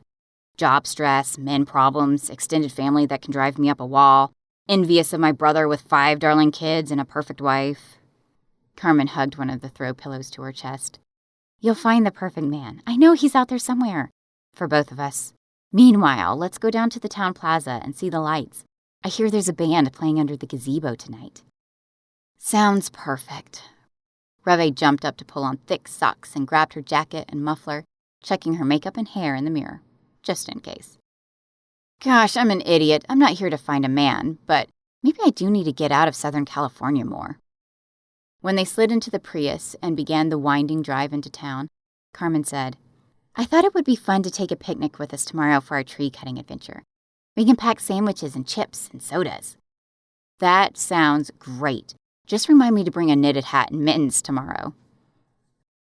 Downtown Taos was quaint and charming, a cozy village with narrow roads that wound around the low hills. Adobe-style antique stores, cafes, and gift shops surrounded the brick and stone center plaza, with patches of grass and a center dais where a country-style 4-person band played Christmas melodies with enthusiasm. Along one side of the square of shops was the luxurious Hotel La Fonda, its lights lit up like a beacon. Taos had gone all out onto Christmas decorations. The giant cottonwood trees had been lit with sparkly lights wrapped around the wide trunks and followed all the way up the limbs. The pathways were outlined with lights, too, and there was a nutcracker display with lit-up soldiers and a dancing ballerina. In the very center of the plaza, close to where the band had just started playing, Santa Claus is Coming to Town, an enormous 40-foot-tall tree was a myriad of lights reaching into the dusky sky. A few luminarias, brown paper bags filled with 2 inches of sand where a votive candle had been lit, lined the front windows of several of the shops, glowing a dusky yellow color in the dark night. "We'll come back on Christmas Eve," Carmen said. "On that night, the entire plaza lays out thousands of luminarias all along the walkways and trees. It will literally take your breath away." "That sounds amazing." "I bought the supplies to make our own, too. All the paper bags and candles, about 100 of them to put around the front of the house, up the driveway, and along the flower beds. We set them out before dusk on Christmas Eve afternoon. All the houses on our hillside put up luminarias, and it's just the prettiest sight you'll ever see on Christmas Eve. I just love that tradition." "What does it mean?" Revé asked. "How did it get started?" "I think it began hundreds of years ago. Luminarias show the Christ child the way to your house, so he can visit your family and bring his spirit to bless your family with his everlasting peace." "What a lovely idea," Revé said softly, lifting her face to the cold air to gaze at the lights and the enormous cottonwood trees shining with red and green and gold lights. "They're also called farolitos," Carmen said. "Original luminarias were more like small bonfires, but the farolitos were created in colorful wrapping paper when families began making the smaller versions for their homes." A feeling of peace rose in Revé's entire being. Being here in the mountains feels so far from the hustle and bustle in the big cities where it's all about the commercial aspect of the holiday. I love going back to the original traditions and meaning of Christmas. Now I'm feeling a little guilty about not going to New Delhi. I've deserted my family on the most important family holiday of the year. "You're my family this year, Revé," Carmen said as they strolled the plaza. "Otherwise, I'd be alone." Revé gave her friend a tender look. "That's true. I'm glad I'm here with you, too." "Let's go in here and get a basket of sopapillas," Carmen suggested. "We'll make them on Christmas Eve, too, so you might get sick of them, but they're so yummy I doubt it," she added. When Revé sank her teeth into the honey-drizzled sopapilla, which turned out to be a fried, puffy piece of pastry, she moaned with pleasure. "This is fantastic. They remind me of beignets in New Orleans, except I think they're even more delicious. And this little cafe is charming." She gazed at the local art hanging on the walls and the bustling waitresses in colorful blouses. Through the window where their table sat, she could hear the band in the square now playing "I'm Dreaming of a White Christmas," followed by Jingle Bells. A group of people stopped to sing with them. "Having a third one," Revé announced, picking up the honey jar to adorn the hollow donut-like delicacy with a big fat glob. "You'd think I never had dinner." "The cold air and walking always gives me an appetite, too," Carmen agreed with a grin. "Did you two beautiful women save me a sopapilla?" a male voice said behind Revé. She turned with a start, her eyes rising to see Logan Redmond standing not a foot away. Chapter 8. "You mean one of these incredible delicacies?" Carmen asked, picking up the basket and holding it to her chest. Both Logan and Revé laughed at her antics. "Nothing doing. Get your own basket, buddy." "I already ordered one," Logan said, "but every table is packed." "Well, slide in here with us, I guess," Carmen said in a teasing tone. "We have the Christmas spirit, don't we, Revé?" Of course." Revé paused for a split second and suddenly realized that Carmen wasn't sliding over to make room on her bench for Logan. She widened her eyes to glare at her friend, scooting closer to the window to make room for the tall, broad-shouldered man. His arm brushed against hers, and she shivered, despite the roaring fire in the main room that made the cafe toasty warm. She'd pulled her jacket off earlier, and now his shoulder met hers briefly. She bit at her lips, overcome for a moment by his nearness. His presence was unexpected, and now she sat up straight, wondering if her hair was a rat's nest after wearing the knitted hat pulled over her head while they'd walked to the plaza. "How do you like Taos so far, Revé?" Logan asked, his voice softening, almost melodic when he spoke her name. "And sopapillas." "Taos is gorgeous, and sopapillas are my new favorite food. After Carmen's out-of-this-world enchiladas, of course." "You don't have to butter me up, Revé." "I only speak the truth," she told Carmen. "I think every meal is going to be a new adventure over the next 2 weeks, and every single one a new favorite." "Ah," Logan said. "Then you're here for more than a long weekend, Revé." She nodded, hyper-aware of his delicious masculine scent. "Our offices are closed until after New Year's, but I took some vacation time to come early." Carmen chimed in. Revé hasn't had a decent vacation away from her powerhouse office in over a year, so she told her family she was deserting them and hopped on a plane. "Well, it wasn't exactly like that," Revé protested. "What is your family doing without you?" Logan asked, sincere curiosity on his face. "And when we're talking family, do you mean a husband and kids?" "Oh no," Revé laughed. "I'm not married." Revé noticed that Logan's eyes flicked to her left hand, which was bare of any wedding rings. "Carmen is referring to my parents and brother, who does have 5 children, and all of my mother's extended family in India," Revé explained. "That's quite a trip to cancel," Logan noted. "We've traveled to New Delhi every year since I was a toddler. It was time to play hooky. For a variety of reasons," Revé added slowly. Logan shifted in his seat to look at her more directly. He gave her a devastating smile that melted her insides. "I have a feeling your reasons part is confidential." "Your intuition serves you well," Revé said primly, hoping he wasn't going to ask further questions. She took a sip of her ice water, trying to hide the vibe zinging between them. Logan's penetrating eyes seemed to burn her skin, making her hot all the way to the core of her insides. It was the strangest sensation, something she had never felt before, especially with a man she had barely met. His presence was magnetic, as if he were a famous actor or a wealthy tycoon, and yet that didn't even come close. Logan seemed comfortable in his own skin, confident without being arrogant. He had a lovely voice and kind eyes without being weak. Instead, just the opposite. A true warmth radiated from him, and Revé feared that if he touched her, she would burn with 1,000 volts of electricity. Each of her senses was on high alert, as if one wrong move would shatter her, or she'd fall madly, instantly in love. And she couldn't do either of those things. Both were much too dangerous. Not after Warren. She needed to watch the video again from the restaurant proposal, just to remind herself of her stupid, foolish heart. No more men. Not for a long, long time. Logan's order arrived, and he said, "Dig in, ladies," reaching for one of the sopapillas to smother it in warm honey. "If I eat another one, I'll burst," Revé said, laughing. "But I'm sure you can eat the entire order all by yourself." He eyed it with an impish grin. "I could probably eat 2 orders, but it's not a very well-balanced dinner." "Haven't you had a meal yet this evening?" Revé asked. "Order some dinner," Carmen said with a roll of her eyes. The waitress passed, so Carmen quickly spoke up. "Please get this man a plate of your best burritos and rice." "Yes, ma'am," the waitress said with a smile. "When I just saw sopapillas here, I figured you'd all had already eaten." "This guy wants a second dinner," Carmen fibbed. Logan's deep laugh burst out of his chest. "You are bad, Carmen Hurley," he told her. "Just keeping you on your toes, Mr. Redmond. That's what neighbors are for." "First time I ever heard that. I thought neighbors were for arguing over fences and leaving the trash cans out too long just to annoy each other."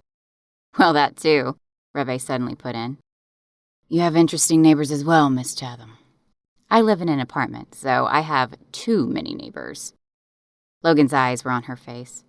"Been a long time since I lived in an apartment with people upstairs and downstairs." "Revé lives in the penthouse," Carmen interjected with a sly wink. "With a private elevator, 12 rooms, and a maid and a butler." "Carmen!" Revé hissed. "Stop it!" An interesting expression crossed Logan's face at Carmen's divulging of too much information. What did he think of Revé now? Just a spoiled heiress princess? Carmen could have a big mouth at the most inopportune times. The problem was her friend was only half exaggerating. The other problem was meeting an energetic and compelling man like Logan Redmond. The two of them were complete opposites in probably every way that mattered. City girl, small-town boy, corporate job versus small business, advanced degrees versus, well, she didn't exactly know, but Logan might not have gone to college at all. She had wealth coming out her ears, and Logan probably barely made ends meet working at a small-town rental shop. A melancholy feeling swept through her, but Revé quickly dismissed it. She may never find the perfect man for her, let alone the perfect kiss. That was an elusive dream that only existed in her silly, fantasy-filled mind. She had to get used to it. This was her life, for better or worse. But Revé couldn't help wishing she'd grown up in a small town with an ordinary job as a waitress, dating the local cowboys and ranchers. Those kinds of thoughts were stupid, too.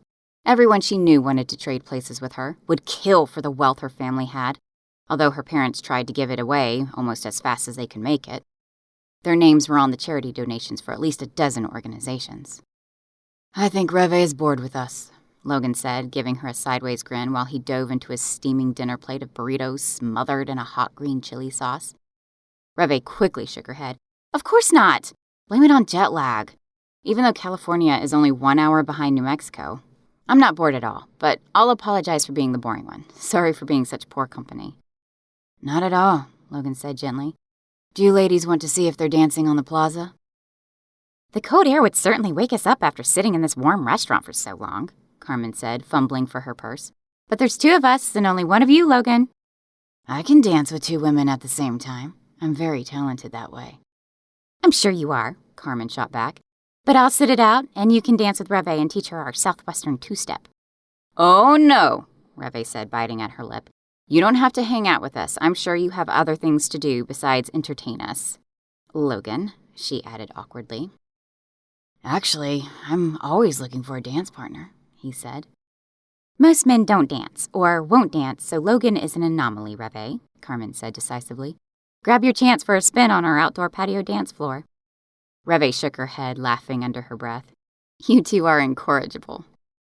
"Thanks for letting me crash your dinner party, ladies," Logan said, throwing a couple of 20s on the table and rising to his feet.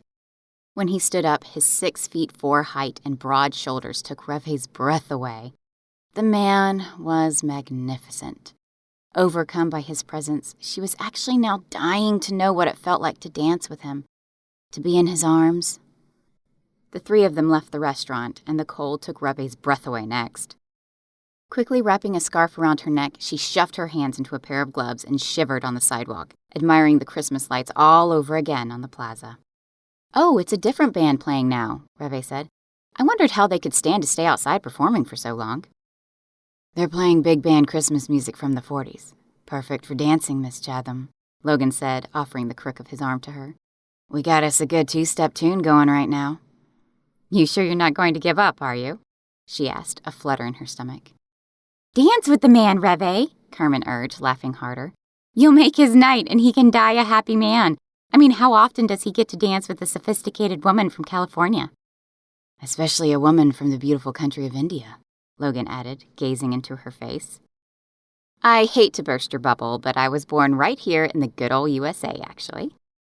The next instant, before she knew it, Logan had swept her into his arms, and they were moving about the plaza with a dozen other couples. Onlookers cheered, and Revé's face burned under the crisp evening. Logan's skin didn't touch hers, of course, since they were both wearing gloves, including bulky coats that prevented any kind of contact. But when Revé tilted her head to look up into the man's face, he had eyes only for her. Eyes that grazed her lips for a brief moment, then moved away, sending shivers dancing along Revé's spine. "You do dance," he said in a teasing voice. "You had me fooled." "I never said I didn't dance," she retorted with a saucy look. "My dad taught my brother and me when we were teenagers. He said it was a skill people should know, and that music and dancing was one of the pleasures of life and courtship. My parents met in a dance class, actually, in college, when my mother was here on a university scholarship." "That's a great story," Logan said, moving her expertly about the stone pavings of Taos Plaza. Christmas lights sparkled and whirled all around them, and Revé's breath caught with the beauty of it all. A moment later, Logan pulled her a smidgen closer, his grip firm on her hand, the scent of his musky cologne clean and alluring. She had noted earlier that he had shaved since that morning when she first met him, almost as if he had planned to run into them, or some other woman, tonight. "I'm curious about something," Revé began. "I have 2 questions, actually." He bent his head to look at her square in the face. "I'm an open book. Shoot." "First, when were you in India? How do you know it's a beautiful country, at least parts of it? The poverty can be difficult to witness." "Ah, you caught what I said then. I was a missionary there once a long time ago, back in my very early 20s. Revé staggered and missed a step, but Logan didn't let her stumble or fall. He commanded the dance floor and practically lifted her up for a brief moment to keep her on her feet. "I didn't expect you to say that in a million years." Logan's smile shone under the twinkling lights, glinting off his white teeth. "I had experiences I'll never forget, and I fell in love with the people and the countryside." "Are you trying to make me homesick for my crazy family who is probably right this very minute gossiping about my love life?" Oops. She had said too much. Revé cursed her big mouth. She had to be more careful. "Now I am curious about your love life," he said, his hand tightening on hers. "I mean, if everyone is gossiping about it, it must be very juicy. Do let me in on all your secrets." Revé swatted his arm. "Stop it. My love life is none of your business, especially my non-existent love life, Mr. Redmond. But it's nice to know that you love India, too," she added softly. "I think you're trying to make me feel guilty for not traveling there to be with my nanny and all my aunties." "Not at all. No guilt. I'm glad you're not there, actually. If you had gone, I never would have met you," he told her, slowly breaking their contact and giving a slight bow. "Thanks for the dance, Revé," he added gently. "I haven't danced in a long time." That's when Revé realized the music had already stopped. For how long, she had no idea. Carmen was at her elbow in a flash. "So, Logan," she said in a coaxing voice while batting her eyelashes, "can we borrow your truck and your best chainsaw tomorrow? I've called everyone I know, and they're all busy. At least their trucks are busy." "Of course. You should have asked me first. That's what neighbors are for. I'll go with you, in fact." "We can manage the saw ourselves. Besides, we're going to have a little picnic lunch, and I know you can't stay away from your shop for that long." "Ah, I get it," Logan said with a crooked grin. "You two want girls' time to gossip without me around." "Women do not gossip. I'll have you know that we discuss current events and global concerns while retrieving our Christmas pine tree." "That's what I meant," Logan said, suppressing another smile. "See you in the morning," Carmen called gaily while they headed back to their car parked along one of the side roads of the plaza. Feeling eyes on her back, Revé tried not to look back over her shoulder, but her entire body felt like it had become a magnet, charting a course to hone in on Logan Redmond. When she and Carmen crossed the street, Revé glanced back and saw the man still standing where they had been dancing, watching them get to their vehicle safely. Briefly, she lifted a hand, and Logan nodded, giving a wave in return. A fizzy, soda pop feeling shot straight up Revé's stomach and into her throat. The sensation of her hand in his while they danced amongst the shimmering lights had left a definite imprint in her palm and along the tips of her cold fingers. Chapter 9. That night, Revé found herself dreaming about dancing with Logan in a close embrace amidst a flurry of snowflakes and swirling music. She woke to bright sunshine sparkling off an inch of snow that had fallen through the night. It was gorgeous, so clean and white as if she dropped into the snowy world of Narnia from The Lion, the Witch, and the Wardrobe. "Purr, it's cold," she said to Carmen when she trotted out to the kitchen. "The window in my room is icy to the touch. I found out the hard way." Carmen pushed a cup of hot cocoa toward her. "Let me guess, you pressed your nose to the glass to see the freshly fallen snow and got more than you bargained for?" "How did you know that?" "Because I've done it every single time we have our first snowfall of the season since I was 3 years old. I never seem to learn." She took a sip of her drink with a small chuckle. "I'm feeling pleased that I packed thick socks and slippers," Revé said, "but I'm wearing them in the house." "I have the heat on low. I'll crank it up when we get back from cutting down our Christmas tree." Can I help you pack the lunch basket? Eat your eggs and shower, and then we'll pack up. I already showered, but there's plenty of hot water. I turned up the thermostat on the hot water heater. 30 minutes later, Revé was assembling ham and cheese sandwiches, slathering them with mustard and mayo, while Carmen packed chips, raw veggies, hummus, and bottles of water into a picnic hamper. She tossed in napkins, cups, and a bottle of sparkling cider, too. We'll stick the water and cider into a snowbank to keep cold. Which direction are the Christmas trees the Forest Service allows you to cut down? We have a permit for the slopes of the Sangre de Cristo east of here. About a 15-mile drive, but the roads are slow and bumpy in places. You'll see some spectacular views. Sounds fantastic.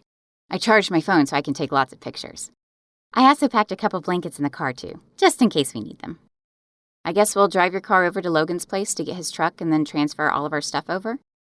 Yeah, he called this morning and said he had some customers to meet earlier than he expected. Oh, that's too bad, Revé began, then realized how that sounded. I mean, it's too bad he had to go into work earlier than planned. Carmen eyed her, a knowing look in her eyes. You two made a pretty gorgeous couple last night dancing in the plaza. I swear there are stars in your eyes. Stars, ha! Revé spluttered. You mean the Christmas lights reflecting off my eyes? That's all. Nope, Carmen shook her head. I'm feeling vibes, you know? There's more vibes between you and him than me. Oh, Revé, you are so cute pretending to be so innocent. Logan is like a brother to me, honestly. I can appreciate that he's one of the best-looking men in town, but we're practically birthed from the same mother. That's how I feel about the guy. Fraternal relationship to the 10th degree. But you and him, I see the way you're looking at him when he's not looking at you. And vice versa. Really? Revé said casually, keeping her face down while she tied the laces on the snow boots Carmen had lent her. But deep down, she was desperately curious. You don't have to pretend with me. I can see it. And I can feel it. Like this big cloud of enchanted attraction buzzing between you two saying, hey, look at me. Revé waved a hand through the air. Your imagination is too big for your head. Besides, after I leave in 2 weeks, then what? Absolutely nothing. We live 2 states apart. Our lives are worlds apart. Not as different as you'd assume, my dear, Carmen said mysteriously. Revé stuck a hand on her hip. What are you talking about? I could list 10 things right off the top of my head. Before Carmen could answer, her friend's cell phone rang, and she reached across the counter. My mom, she whispered to Revé, covering the phone for a second before answering. Hey, Mom, how's life on the ski slopes? A moment later, Carmen's face turned ashen, and she staggered into the great room, sinking onto the sofa. What? How? Where? The questions came all at once, and Revé's breath caught in her throat at the hoarseness in her friend's voice. Revé sat on the ottoman across from her while Carmen didn't move an inch for the longest time. Finally, she fell backward against the cushions, one hand against her mouth. Shock was in her eyes. Yeah, I got it, Mom, she said, scribbling some information on the back of a magazine on the coffee table. I'll see you in a few hours. She hung up and lifted her head. Tears filled her hazel eyes, but she wiped them away swiftly. Carmen had never been one to cry or get very emotional. Carmen, what's happened? Your mother... Carmen's face had turned pale, and she was breathing hard. Mom's fine. It's my father. He had an accident skiing on a slope he shouldn't have been on. He can be such a hot dog. Well, he crashed into a tree and has a head injury and a broken leg and broken ribs. They airlifted him out, and he's going into surgery soon. How horrible, Revé said, shock reverberating through her. What can I do? How can we help them? Carmen grabbed Revé's hand in her cold, clammy ones. I'm trying to think. You barely got here yesterday. Don't worry about me. I'll be perfectly fine. But I could go with you and help with everything. You must be so worried and scared for your father. Revé broke off when Carmen looked up. Amy, my sister, is already on her way from Denver. I can take you to the airport, Revé said, rising to her feet. I'll help you pack. Tell me what to do, sweetie. Carmen's features were strained and tight. I'd really like to be there when Dad gets out of surgery. They're in Colorado Springs, a 3-hour drive. An airport won't get me there any sooner than that, so I'll take my car, and then I'll have wheels to go back and forth to the hospital and a hotel. Are you sure you're not too upset to drive? Revé asked, squeezing her friend's hand. Weak laughter spilled between Carmen's lips. Living out in the desert we drive? A lot. Everywhere. It's a way of life. I'm used to it. And I'm not talking about Los Angeles commutes and crappy traffic. She gave a wan smile. Driving calms me. I can think more clearly. And I'll play soothing music.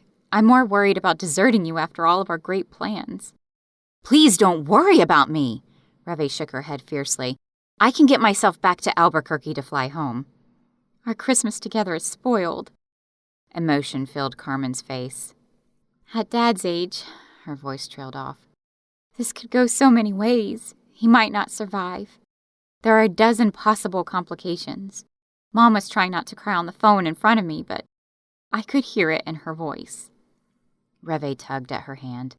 You'll feel better once you're on the road and can see him in a few hours. Just tell me how to lock up the house and, well, everything. Carmen paused at her bedroom door. You know, you could stay right here.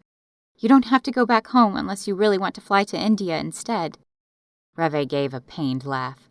No matter what I do, I'm not doing that. I'll just return home and pace my apartment. Maybe go to the office and do paperwork. Carmen gave a short laugh. You are not returning to California to work. Seriously, stay here.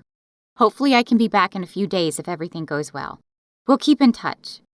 She threw a suitcase on her bed and began throwing jeans, sweaters, socks, and underthings inside.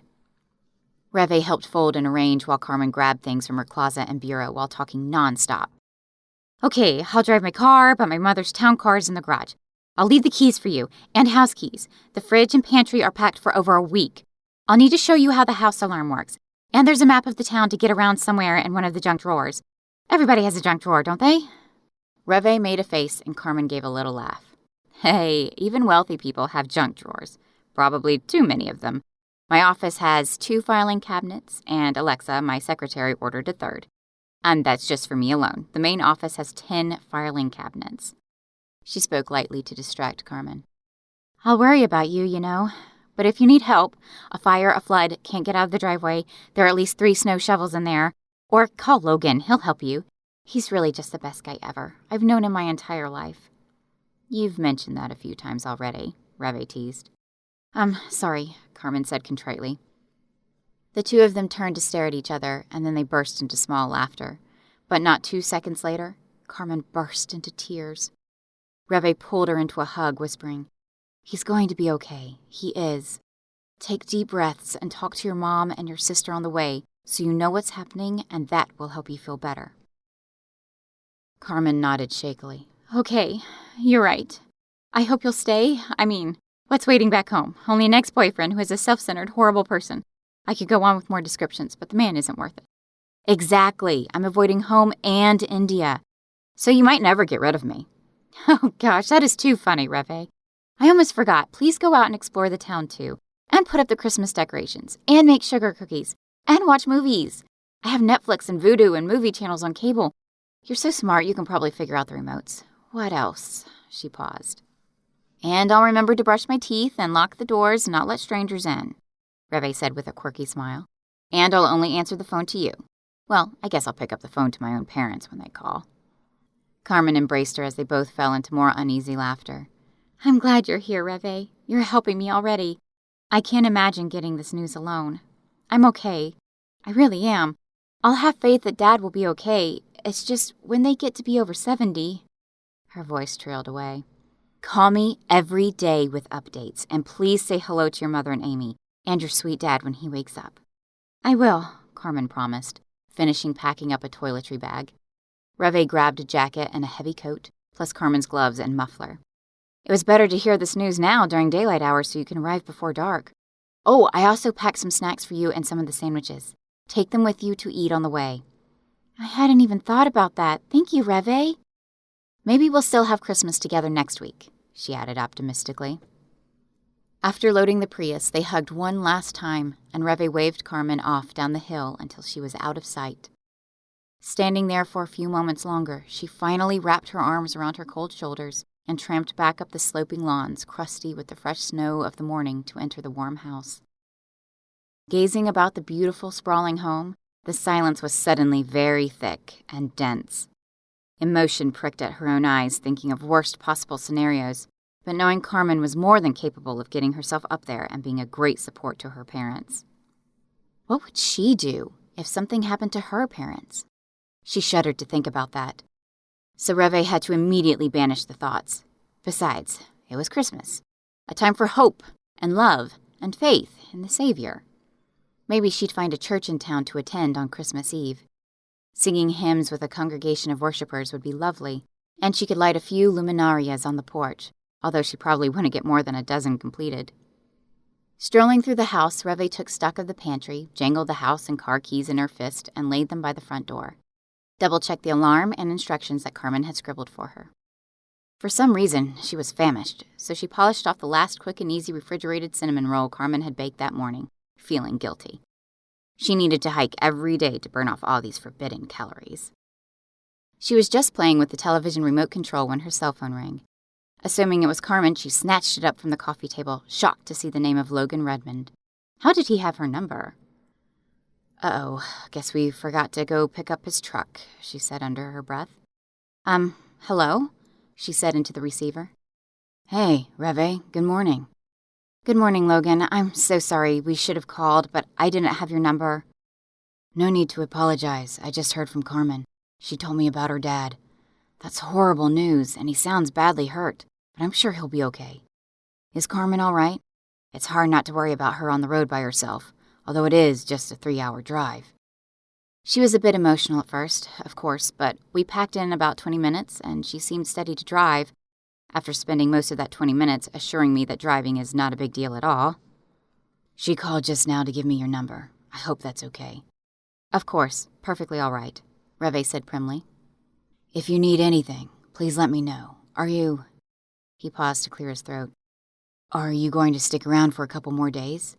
I hope you're not worried about staying alone. I normally live alone, she said with a small laugh. But you're out of your familiar environment, and you still don't have a Christmas tree. It's practically a sin not to have a Christmas tree, you know. Is that so? Will I have to go to confession? Logan chuckled. I'll take you myself. To confession? But that's private, sir. Logan's warm, masculine laugh sent a quiver down Revé's neck. I meant that I'll take you to chop down that pesky Christmas tree and haul it back to your house. It was Revé's turn to chuckle over misunderstanding his meaning. I can't ask you to do that. Besides, I don't need a Christmas tree if I'm here by myself. It's not Christmas until it's lit up and decorated. I'll pick you up in an hour. Well, I do have a cooler packed and ready, and I'm already starving for lunch even though it's only 11. Be there in 30, maybe 20. I'll help you eat your lunch. What happened to an hour? Revé broke off when he hung up.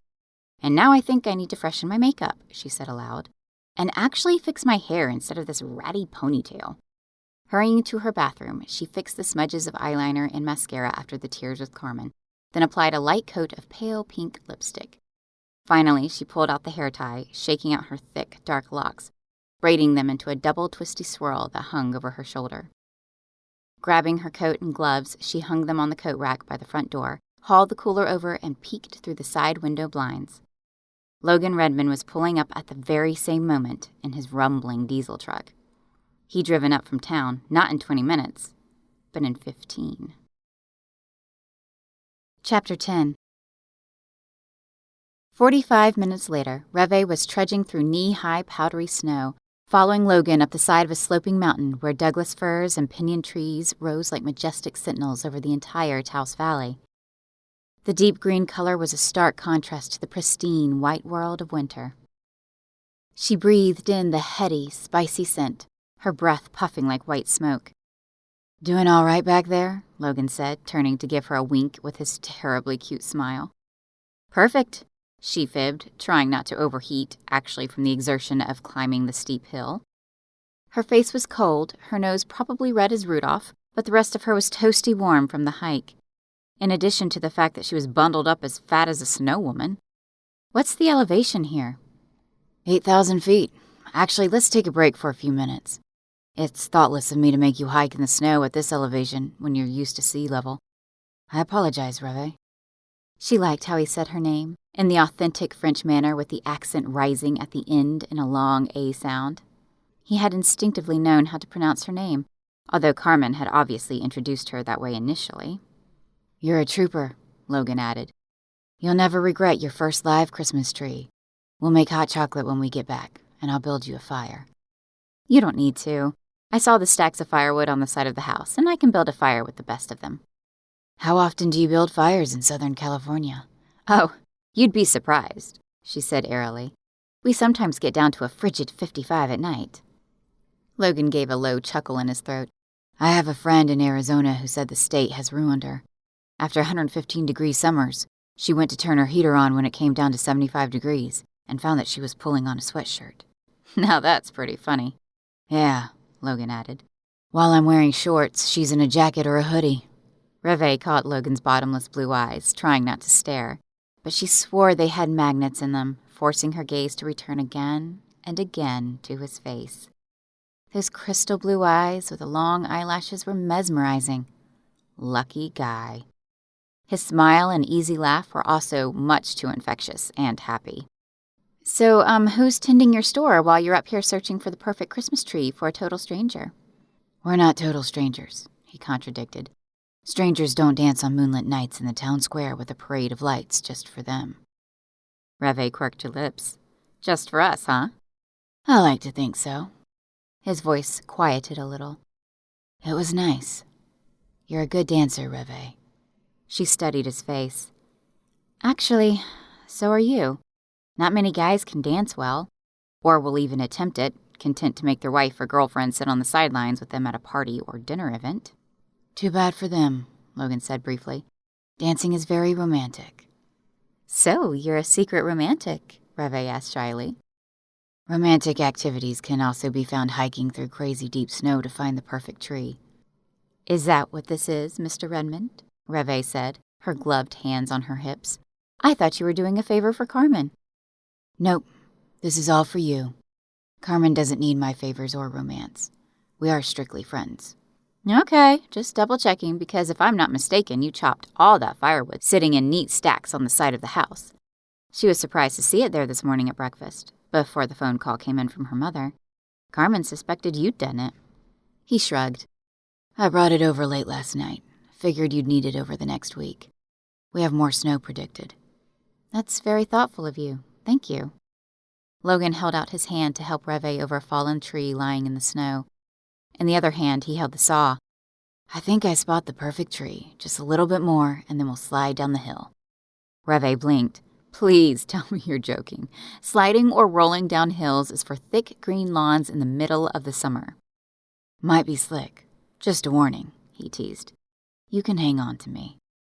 "I'm sure I'll manage perfectly fine on my own," she said casually. But as they walked another 100 yards, she crooked a smile at her confidence but didn't reply, as if he knew a secret she didn't. "What do you think of this beauty?" Logan asked, shading his eyes to gaze up at the tall Douglas fir with thick foliage and vibrant green colors. "Wow, I think it's the best one yet," Revé agreed, circling the base. "Perfectly symmetrical on all sides. Good for decorating." "Okay, the lady has made her choice," Logan announced to the world. "Stand back while I cut it down. Don't want flying shrapnel to get you." Stepping back, Revé gave him space while she surveyed the Taos village below, lying quiet as if its inhabitants had all gone in for an afternoon siesta. Those rippling muscles hiding underneath Logan's heavy coat could only be imagined, but it didn't take more than 10 minutes for the tree to go falling into the deep snow, a soft shushing sound as a flurry of snow rose in the air, catching the sunlight. Revé clapped her hands with the success and then sloshed through the deep snow to help Logan tie a length of rope he'd brought to secure the tree and drag it back down the hill. "My toes have gone numb," she mused aloud. "I can't feel them." The next second, she let out a startled cry when her boot slipped underneath her as she stepped on an icy spot and went straight down on her back, then immediately began sliding all the way down the hill. Arms flailing, Revé tried to stop herself, but the entire world was slippery like wet glass, and there was nothing to grab but powdery snow all around her. Picking up speed, she finally managed to twist her body over onto her stomach to attempt to claw her way to a halt, which was useless. She continued to slide, and Revé tried not to panic, despite the sudden cry bursting out of her throat. In an instant, Logan was beside her, sliding feet first while still holding the rope, then throwing his legs over hers to stop her speed. Revé found herself on her back, staring up at the bright sky. She closed her eyes for a moment, relieved that she wasn't in danger of going over a cliff, or hitting the muddy road, or Logan's truck. His soft laughter sounded in her ear as he rolled closer to her side. "Well, that's one way to get the tree down the mountain faster. It was all a part of my diabolical plan," she said, panting, her breath coming in gasps. "Honestly, are you okay?" Logan asked. "Hit an ice spot," she said, her panicked breaths finally slowing. "No sprains or twisted knees?" "I don't think so, but I'm not sure if I trust myself to get up again. How close is the truck?" "About 30 yards. "Piece of cake," Revé said, trying to keep her sense of humor. "Yum, have you got cake back at the house?" Logan's voice was hopeful, like a kid, which made Revé roll her eyes and burst out with a laugh. "Can you only think of your stomach at a time like this, Mr. Redmond?" "Always. My stomach wants to be fed every 2 hours. That's what my mother used to say." "Actually, I'm pretty hungry, too. The food basket is still safe, right?" "Let's eat in the car. I'll turn the heater on full blast." "You got yourself a deal, buddy. But I'm not sure if I can walk with frozen toes. It feels like my entire body stopped functioning properly." Revé's teeth began to chatter from the frigid air. Not 3 seconds later, Logan was on his feet. Before she knew it, he was swinging Revé up into his arms and carrying her down the mountain. Revé's face burned with embarrassment. "Oh, good grief, put me down. I'm not an invalid." "No, but you're light as a feather, and you said that nothing was working, so I did what came naturally." "You're a big jokester, aren't you, Mr. Redmond?" "I like to have fun and not take life too seriously, but I can be very sober when the occasion needs it," he added, putting on a grave face as if he were at a funeral. That just made Revé laugh all over again. "You've already spent way too much time helping me out, just to get a Christmas tree. Something temporary and frivolous." "I must disagree, Miss Chatham. Christmas trees are mighty solemn matters of business." "Here we are," Logan said, opening the passenger door to place her carefully on the seat and helping her swing her frozen legs inside. His warm hands on her calves and feet practically made Revé jump into the roof of the truck with powerful electric charge that completely discombobulated her. She stared at his beautiful hair and perfect mouth. His face was mere inches from hers as he spread a blanket over her legs. His nearness made Revé's stomach jump straight up her throat. When Logan glanced into her face, she felt him give a start as if he didn't realize their heads were so close either. His breath was warm on her skin, his fresh scent intoxicating. Dizzy, she closed her eyes, inwardly chiding herself to ignore all incoming sensory overload. When Revé flashed her eyes open again, she found Logan gazing at her, a slow smile on his lips, his arms tucking a blanket around her. She was safe and warm on this dangerous snowy mountain. It was the strangest feeling to be so calm and peaceful, enjoyable in a way she had never experienced with another man. They didn't speak, just stared at each other while time seemed to stand still, even though only a few seconds had passed. A moment later, Revé squealed and sat up. Oh, what is that? Snow is crawling down my neck and down my back. It's freezing! Ah! Revé jumped out of the truck, flinging off the blanket and trying to shake her clothes out, but the snow was melting fast, creating an awful icy dribble where goosebumps broke out all over her entire body. "Snow is crazy!" she squealed, and then realized that Logan was laughing at her. He watched her dance around in circles while unsuccessfully attempting to extract the melting snow without shedding all of her clothes in the frigid temperature. Revé glared at him. "Did you put snow down my neck? You did, didn't you? You sneak!" "No, I promise I didn't," Logan said, holding up his hands in innocence before bending down to roll a handful of snow into a ball. "But right now is a great time for a snowball fight, don't you think?" "What?" Revé stood stock still, knee-high in the icy cold stuff, just as Logan threw his snowball and got her right in the arm. The snowball splattered, throwing powder into the air and sparkling under the sun. "You asked for it now," she shouted at him, a tremulous smile spreading across her face. This was so crazy. They were like kids again, and Revé was doing something she never dreamed she ever would. But Logan was so easy to be with. She became aware of how relaxed she was and how much fun she was having. The desire to spend the entire day with him was growing stronger every minute. Quickly, she bent down and picked up 2 handfuls of snow, smashing them together to smack Logan right in the chest. "Bullseye!" she crowed, clapping her hands, although the man never even flinched. "Good shot," Logan said, admiration in his voice. But his words were merely a distraction to her ego, because his next snowball came almost immediately, smacking Revé in the thigh. Soon the snowballs were flying back and forth, and Revé found herself running back and forth to form snowballs while trying to avoid getting hit, and then falling over in her boots as she tried not to trip when each footstep sank into deep snow holes of the powdery stuff. After 20 hits, she lost count of her throws, and, suddenly exhausted, she fell over and lay there, laughing harder than she had in ages. A second later, Logan fell beside her on his back, and they were both gasping from the exertion, trying to catch their breaths.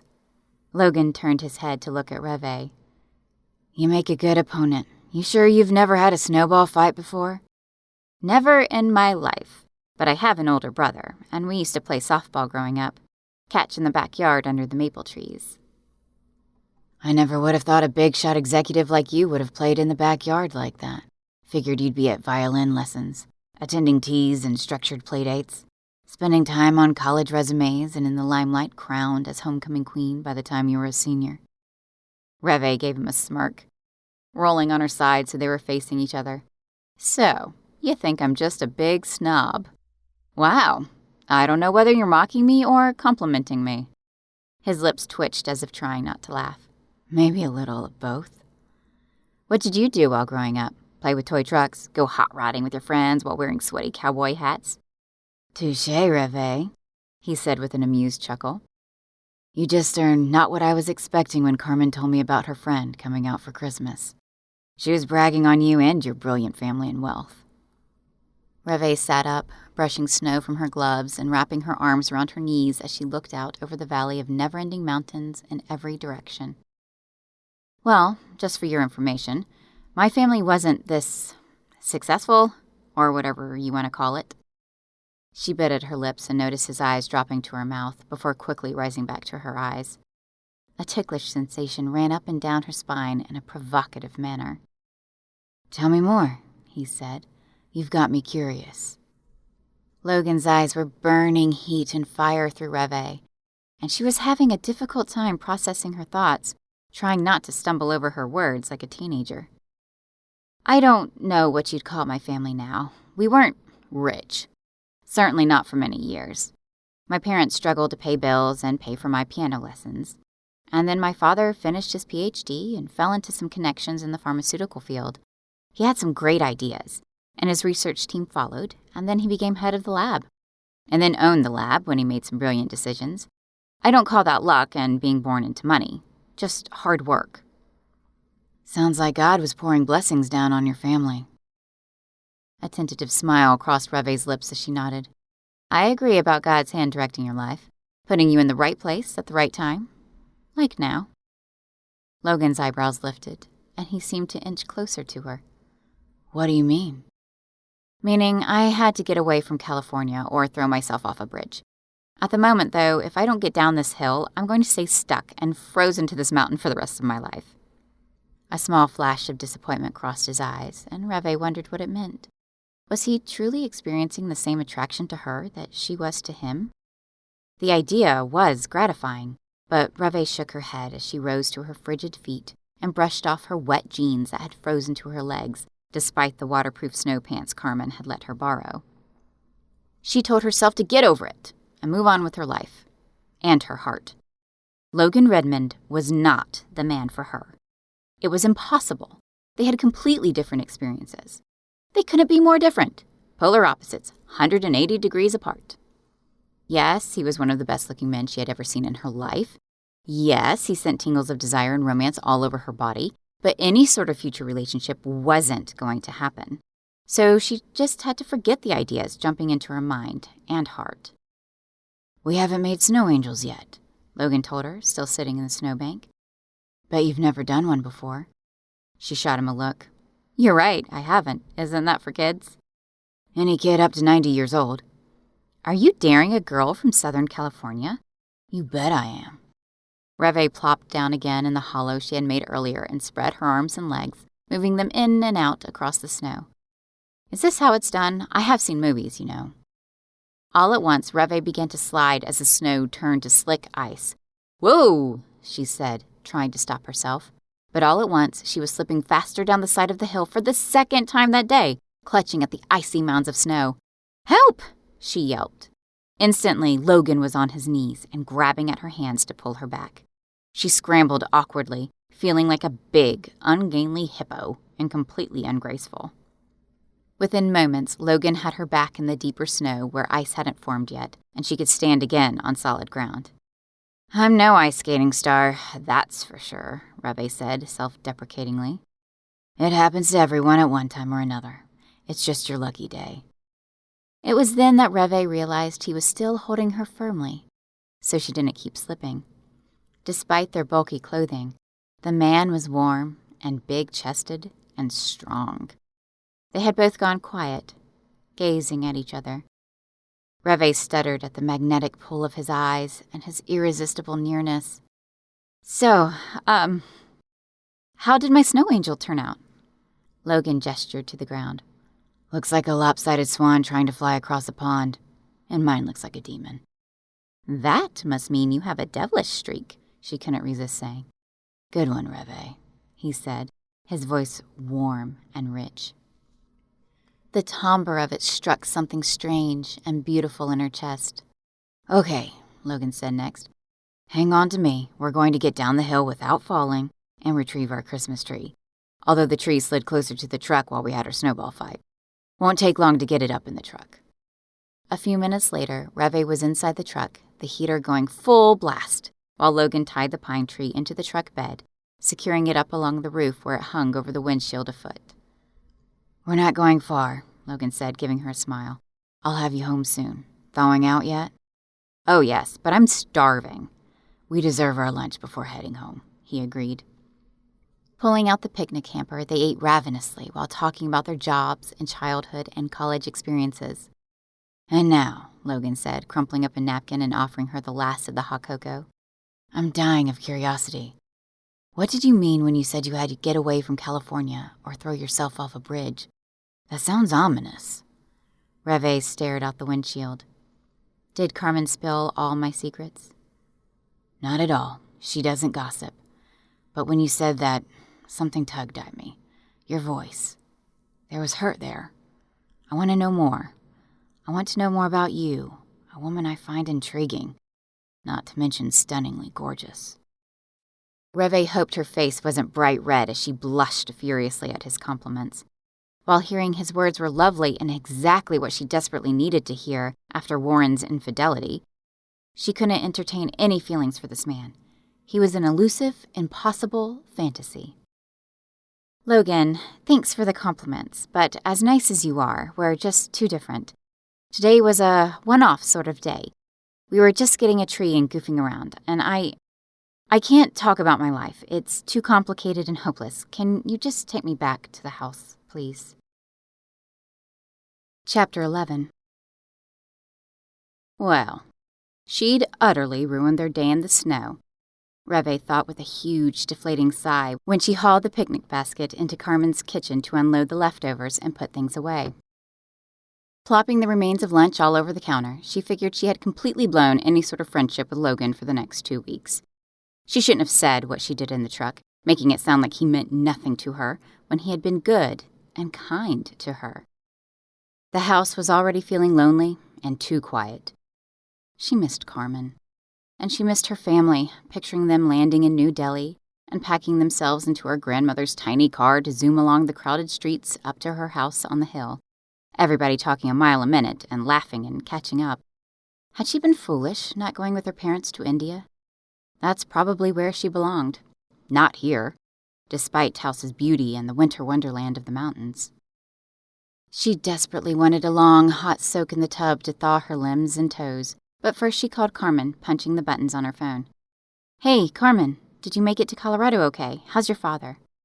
He just got out of surgery, and the doctor said it went well. Mom and I haven't seen him yet because he's in recovery and not awake. I'll call you after I know more, okay? Carmen sounded distracted, and Revé could hear voices in the background at the hospital. I understand. I don't want to take you away from your mom. She needs you. I promise to call you later. Thanks for checking in. I miss you already. Me too, Revé whispered. Hang in there and give my love to your parents, and some huge thanks for letting me stay here. She clicked off just as the back door to the outside patio opened. It was Logan hauling the Christmas tree inside. Revé had tried so hard to put him out of her mind. She was startled at the sight of him. Of course he'd bring in the tree for her. Hey, Revé, where do you want it? He called out. She hurried out from the kitchen and surveyed the great room with its vast ceilings. My enormous pine tree suddenly shrunk in half. That always happens when you get a live tree home. It either doubles in size if you have a small place like I do, or shrinks when there are 20-foot-tall ceilings like the Hurley house. How about next to the fireplace, if we just move this armchair closer to the sofa arrangement? Logan nodded and set the tree in place. He'd already created a base for the trunk so it wouldn't topple over. When he'd made it, Revé wasn't sure, but the man was fast. He'd probably done it in the garage while she'd been in the kitchen on the phone and putting their picnic leftovers away. He slowly spun the tree in place. Which side looks best? Right there, she said, pointing. This side facing us is fuller, and the emptier space can go against the wall. Logan set the tree, checked the stand, and stepped back. I agree. It's perfect. And still over 10 feet tall, which is a big tree for most houses. It must have been awfully heavy to load and carry in here. He shook his head, his eyes smiling at her. Piece of cake. Staring at his large stature and muscles, Revé could see why. He moved things about easily, not even breathing hard, except for when they'd been rolling down the snowy hills and tumbling into each other in the frosty air. Revé thought about that. She had to stop reliving their day together. She had to cut off any magnetic attraction she'd been having because she knew it would go absolutely nowhere. How can I ever thank you for all your help, she said now, forcing her voice to sound nonchalant. I feel guilty keeping you away from your shop. It's probably a busy time of year, huh? Yes, but I have good employees. I was glad to help you out. Thanks for lunch, too. He stepped closer for a moment, as if wanting to say more, but then stopped himself. Stop in and say hello anytime, Revé. There was his marvelous voice sounding out her name again. She melted a little, but steadied herself against the back of one of the leather couches. Sure, yeah, of course. As if changing his mind about his distance from her, Logan suddenly crossed the living room, definitely moving closer now. His blue eyes riveted to her brown ones.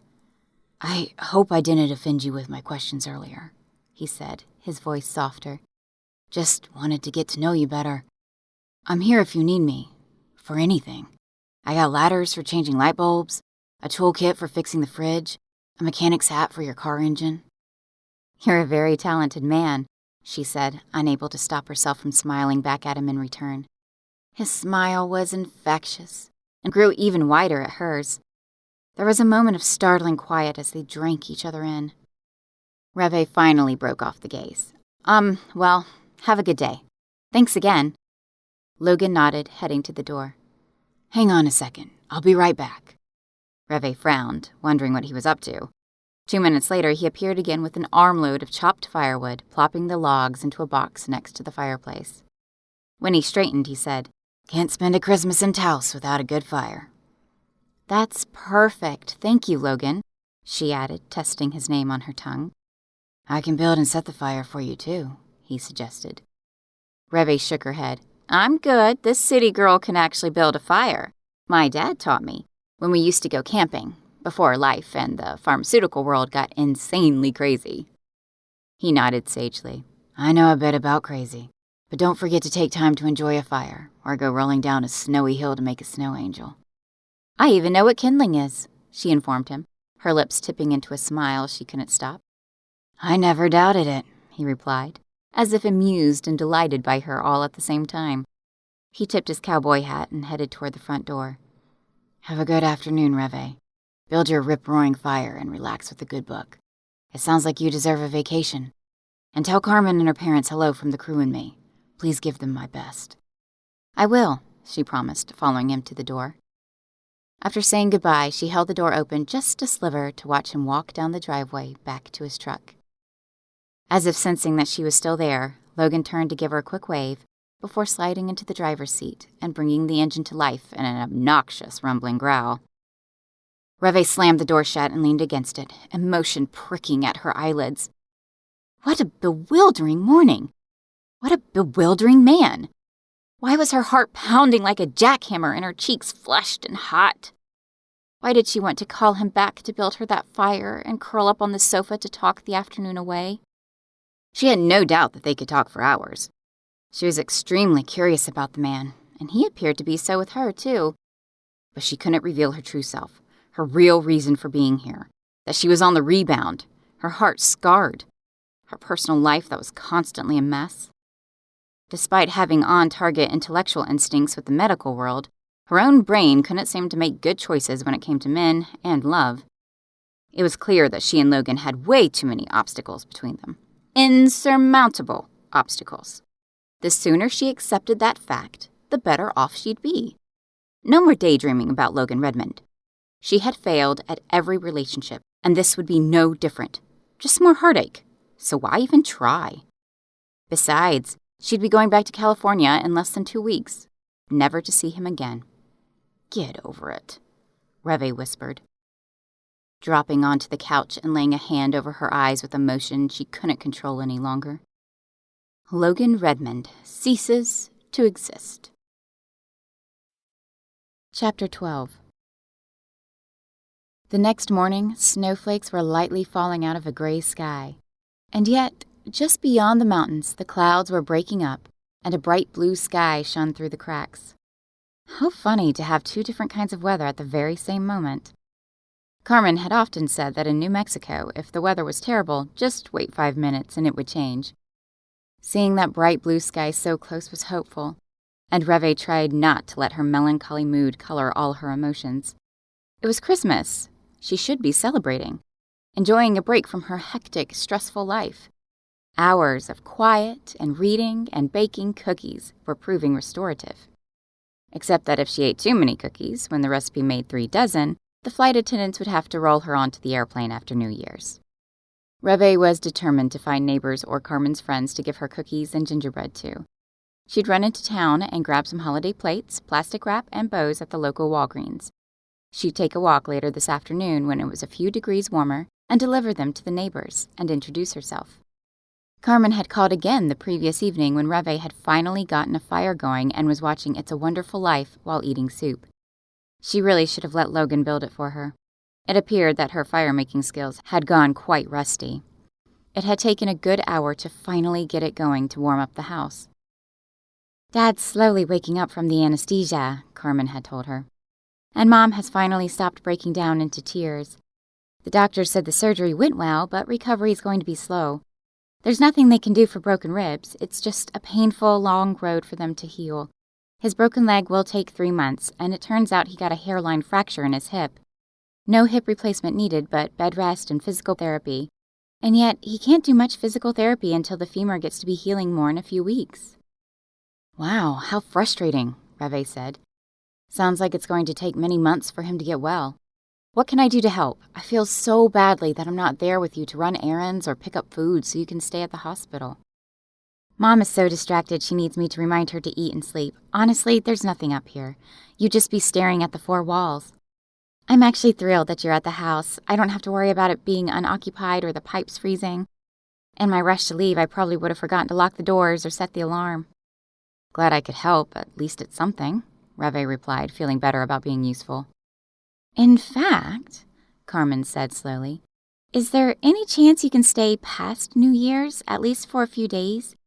I'm going to stay up here and help Mom keep Dad's spirits up, make sure he's getting the best care, and keep Mom from breaking down, and pester the doctors with questions," she added with a laugh. "Dad's having some allergic reactions to some of the meds. We'll figure it out, but it's making her a little scared. He actually had an asthma attack last night, and his blood pressure dropped pretty low. I won't bore you with all the details, but I really can't leave. I'll just do a tiny Christmas up here for them both and decorate the hospital room to lift their spirits." "Oh my gosh, Carmen, that sounds even worse than I imagined, especially when you first thought that it was just a broken leg." Of course I'll stay and house sit. That's the easy part. Don't worry about a thing down here. I'm blasting Christmas music, sharpening my fire-making skills, and eating too many cookies. I'll make a few more batches and freeze some for you all when you get home. And I'll assemble a few casseroles and freeze them, too. Carmen really laughed at that. My Revé baking in the kitchen? All I remember is that in our college apartment, your cooking skills were so bad you burned microwave popcorn. Hey, in my defense, it's easy to burn popcorn in the microwave. Just adding an extra 10 seconds does it. You just proved my point, girl. Carmen's laughter subsided. Seriously, you are a lifesaver for hanging out in Taos for so long. I hope it doesn't interfere too much with your own work schedule. My family is gone until New Year's Eve, and the office is on a half-time schedule. Alexa, my assistant, knows to call me with anything she can't handle. It'll be fine. That makes me feel less guilty. Hey, Carmen added, don't let Logan drive you too crazy either. I can see him making up excuses to stop by for one thing or the other. Why would he do that? Revé asked innocently. I haven't seen him stare at a woman as much as he did you in a long time. Years, probably. I think he might be smitten, my dear, Carmen said gaily. You're crazy. Smitten? That's such an old-fashioned word, Revé said, brushing it off. I know the truth when I see it. Maybe you're just an exotic female specimen to the guy. You are pretty gorgeous, you know. Stop it. You're making up stories. Logan and I, we're completely different, and I live 800 miles away. Besides, don't you know that Revé Chatham doesn't know how to pick a man, not even if the right one was staring her in the face? I'm not convinced yet, Carmen said vaguely. Maybe I think you two have more in common than you think. Prove it. I'll have to prove it another time. The doctor just walked in with the specialist. Bye. And just like that, Carmen was gone. Revé tossed her cell phone onto the couch and sighed, staring through the French doors that opened onto the back patio and the mountains. Snowflakes drifted through the air like magical butterflies. She didn't think she could ever get tired of such a stunning view. It made her realize how stifling and downright ugly so much of Los Angeles was. At least the inner city was, with its congested freeways and aging buildings. Taos was literally a breath of fresh air. She could see forever, and the scenery was like a vivid painting. The colors were so breathtaking, with perfect views, as if God had made it his personal divine handiwork. I probably could live here, she whispered aloud, ruminating on how much better she was sleeping the past 2 nights alone. There was a rejuvenating and restorative ambience, even when she was icy cold and had snowballs melting down her neck. 2 hours later, Revé was about to begin another Christmas Hallmark movie when she found herself staring up at the tall evergreen she and Logan had chopped down the day before. If I'm going to be here for the next 2 weeks, I'm going to decorate that poor bare tree. I spent a lot of energy getting it home, despite suffering a snowball fight with Logan Redmond, she mused, the remote control frozen in her hand. It almost hurt to say his name, but Revé brushed the man out of her thoughts. She didn't intend to start rummaging through the Hurleys' 2 sheds in the rear grounds of the property in an attempt to find Christmas decorations. She'd probably turn into a popsicle after 15 minutes. She could hit the big box stores up the road, but then what would she do with hundreds of dollars of Christmas decorations after the new year? She couldn't pack them into her suitcase. And then she had a brilliant idea. Grabbing her phone, Revé began searching for the name of the rental store. She could rent a Christmas. The decorations, the lights, the tinsel. Couldn't she? Revé so wanted a real Christmas, and Carmen had mentioned a few days ago that Logan's place was a full-service rental store. Or did that just refer to renting out refrigerators and recliners and Xboxes on 12-month plans? Well, she'd just go and find out. Plus, she was ready for a jaunt out of the house. She had to do something with her free time, and books and movies and cookies only went so far after a few days. Besides, Revé had always loved how beautifully her mother decorated their house for the holidays. The smell of cinnamon and pine and gingerbread, she wanted that. She needed that. After a quick bite of lunch, Revé finished dressing in something other than sweatpants and fixed her hair and face. Grabbing her handbag and the car keys, she headed out into the winter wonderland that surrounded the house. The shock of the cold air hit her in the face, She shivered uncontrollably until the town car warmed up. At least she didn't have to scrape ice off the windows since it was in the garage. 15 minutes later, she was out of the foothills and passing the plaza area of town. Down Highway 68 was the Walmart, and just beyond that lay Redmond Rentals. "Wow," Revé said. "This is bigger and nicer than I expected." The store logo was in big red letters, and it was well kept, the parking lot more than half filled. Sucking in a breath and wondering if she'd run into a certain Mr. Redmond himself, Revé pushed through the double glass doors, her stomach in her throat. A cozy warmth hid her face, and she gazed about at the appliances and furniture and electronics that were available for rent. When she'd parked 2 minutes earlier, she'd also spotted outdoor furniture and a yard full of heavy equipment to rent. Looked like Logan covered all the bases for his customers. This wasn't a small homespun shop at all, with shelves full of old clocks and toys and paraphernalia. "May I help you?" came a voice. An older man with silver hair that reminded Revé of her father stood there wearing slacks, a pressed-button shirt, and tie. I'm new in town. I'm just checking you out. May I wander around a bit?" "Of course, as long as you'd like. If there's something specific, just let me know. We have an even larger room in the back with outdoor items and anything you need for your house.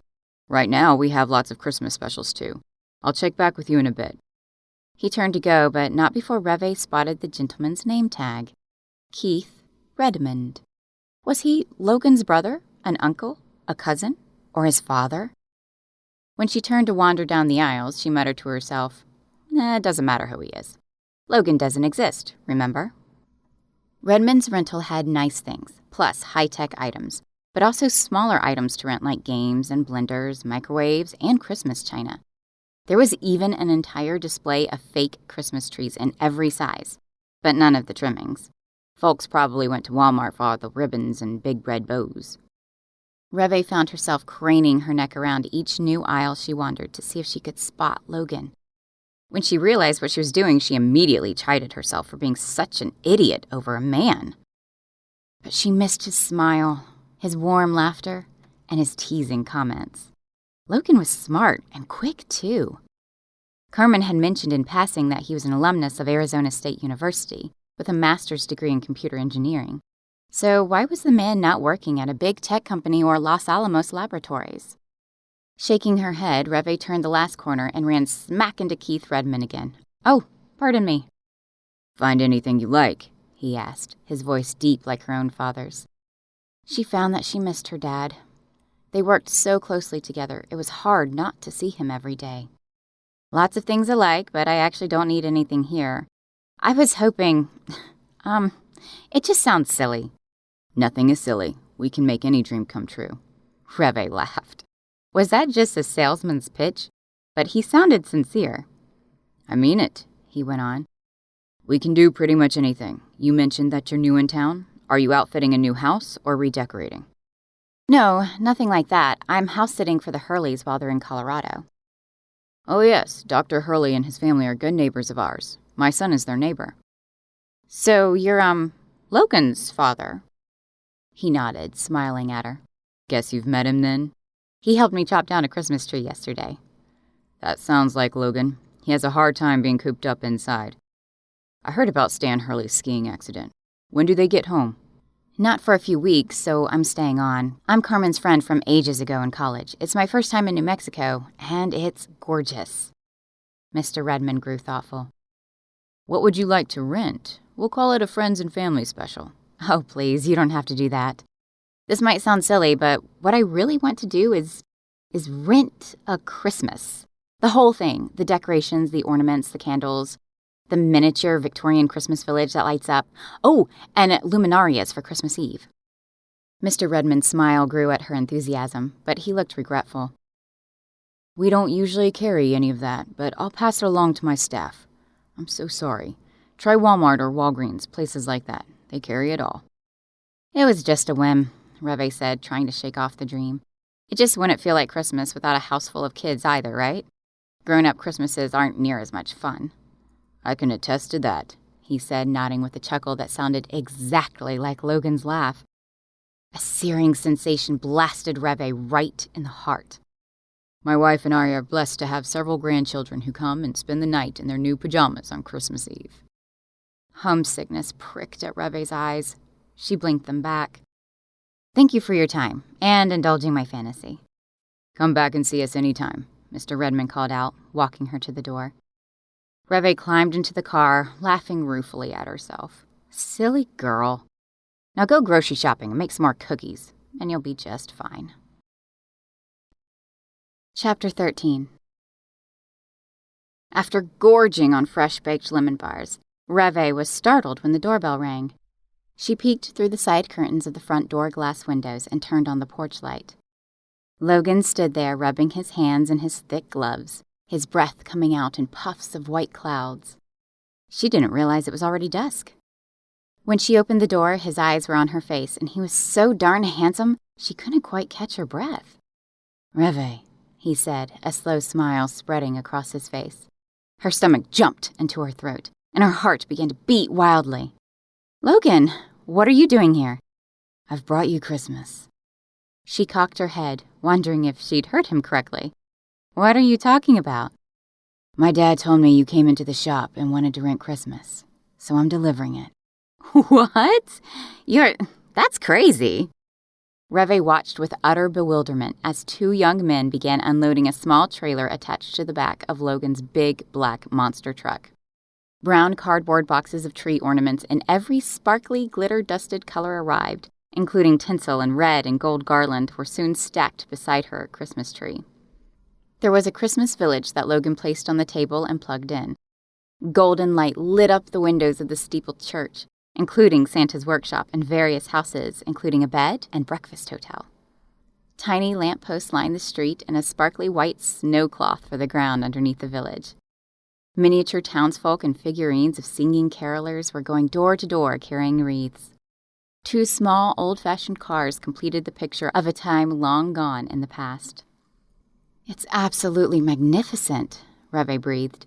"So exquisite and charming. It makes me want to shrink super tiny and dive right in to go singing Christmas carols with the neighbors." "You don't have to turn yourself into a miniature person to go caroling or take cookies to your hungry neighbors," Logan told her with a wink of those amazing blue eyes of his.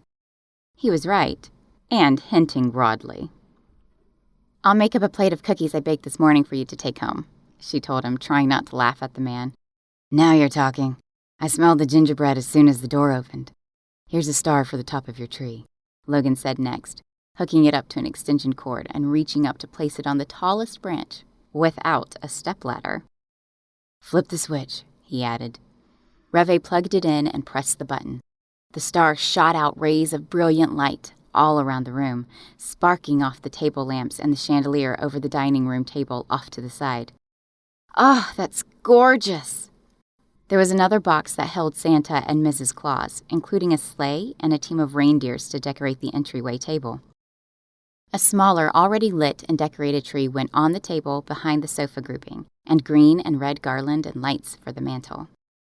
It didn't take long to place everything with Revé directing the location of each item and plugging in the electric cords while Logan set it all up. Except for the tree. She'd take her time to decorate that over the next day or two. Logan thanked his delivery guys, and after a chorus of thank yous and Merry Christmas, they jumped back into the rental company truck and drove down the hill again. Revé closed the front door, suddenly sucking in air at the sight of Logan still standing in front of her, tall and gorgeous, a faint musky cologne spicing the air. Or maybe that was the apple cider simmering on the stove. "Last, but not least," Logan said softly, holding out a covered cardboard box for Revé to take. "What is this?" she said, giving him a sideways look. "Just open it. Aren't you a woman who loves surprises?" Revé set the box on the coffee table and opened the flaps. Inside were 100 small paper bags and 4 boxes of short, fat, white candles, totaling 100 as well. She glanced up at Logan. "What is this?"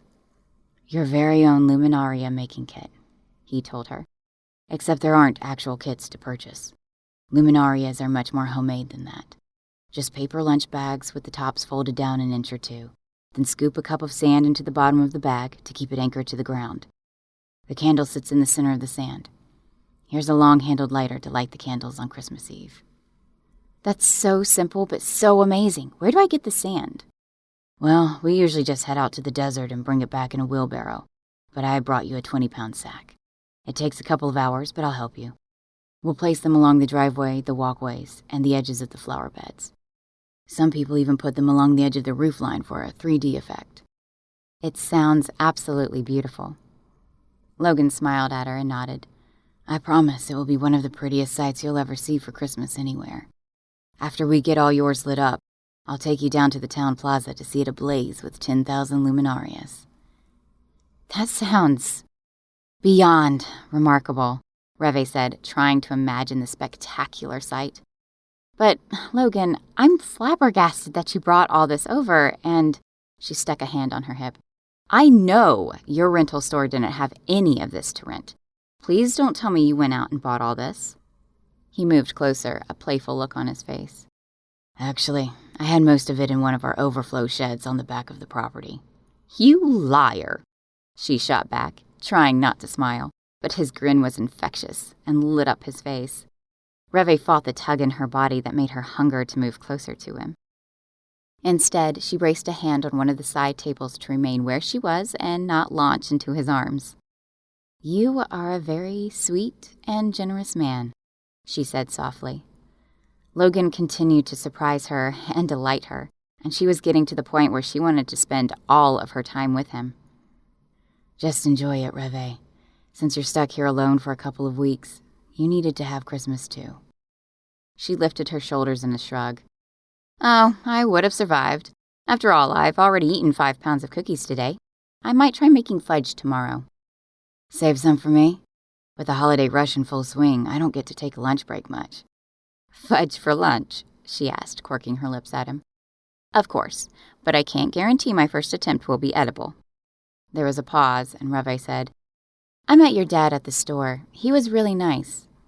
He reminds me of my dad. He put you up to this, didn't he? Logan lifted his eyebrows with a low chuckle. I admit that he told me about you coming in. I was out on delivery at the time, and sorry to miss you.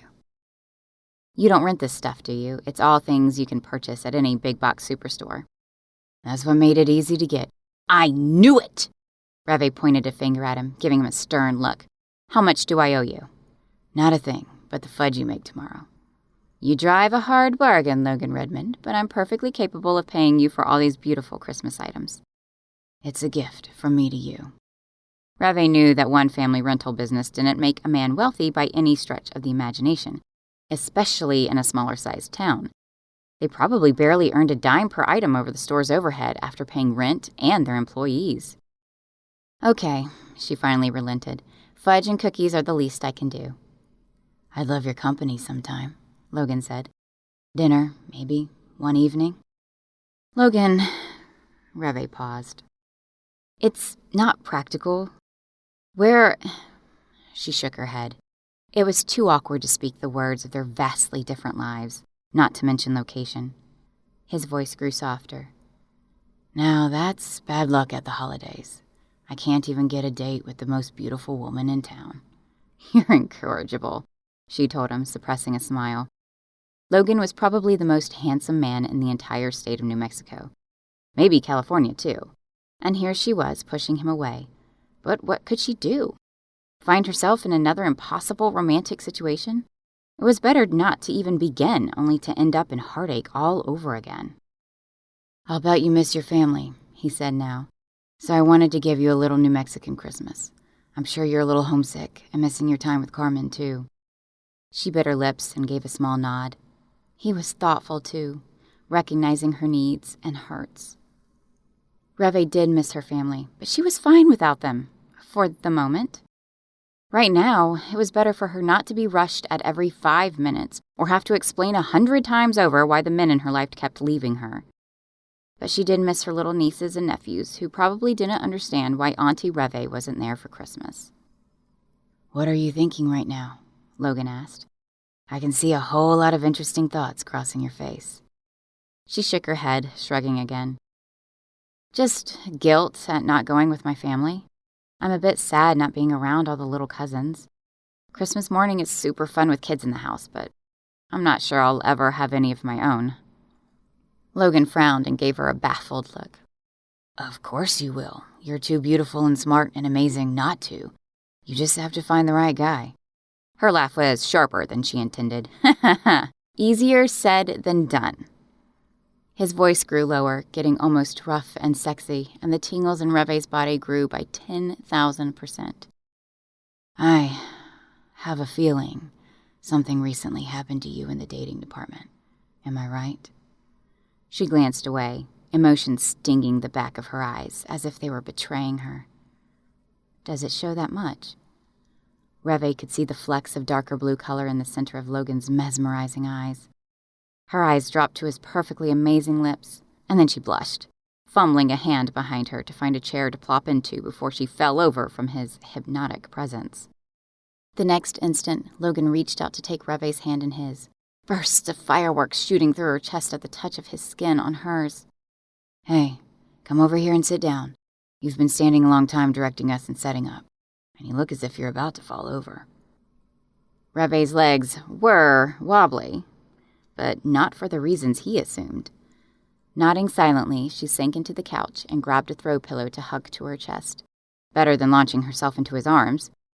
She was dying to know what it felt like to melt into his arms, to feel his muscles holding her against his broad chest. But she had to stop these insane thoughts. Logan Redmond was making a mess out of her. This was more than rebound after conniving, lying Warren. No man she had ever dated in her life had caused this kind of effect on her. When she looked up, he was sitting close to her. Tell me, Revé, he said, his voice like a soothing caress. I want to know what's going on in your mind. Carmen alluded to something, that's why you came out here, but she zipped her lips good. Revé gave a small, self-conscious laugh. Logan, it's tough to talk about, to admit how stupid I was. To process another betrayal, although I'm better than I was 2 weeks ago.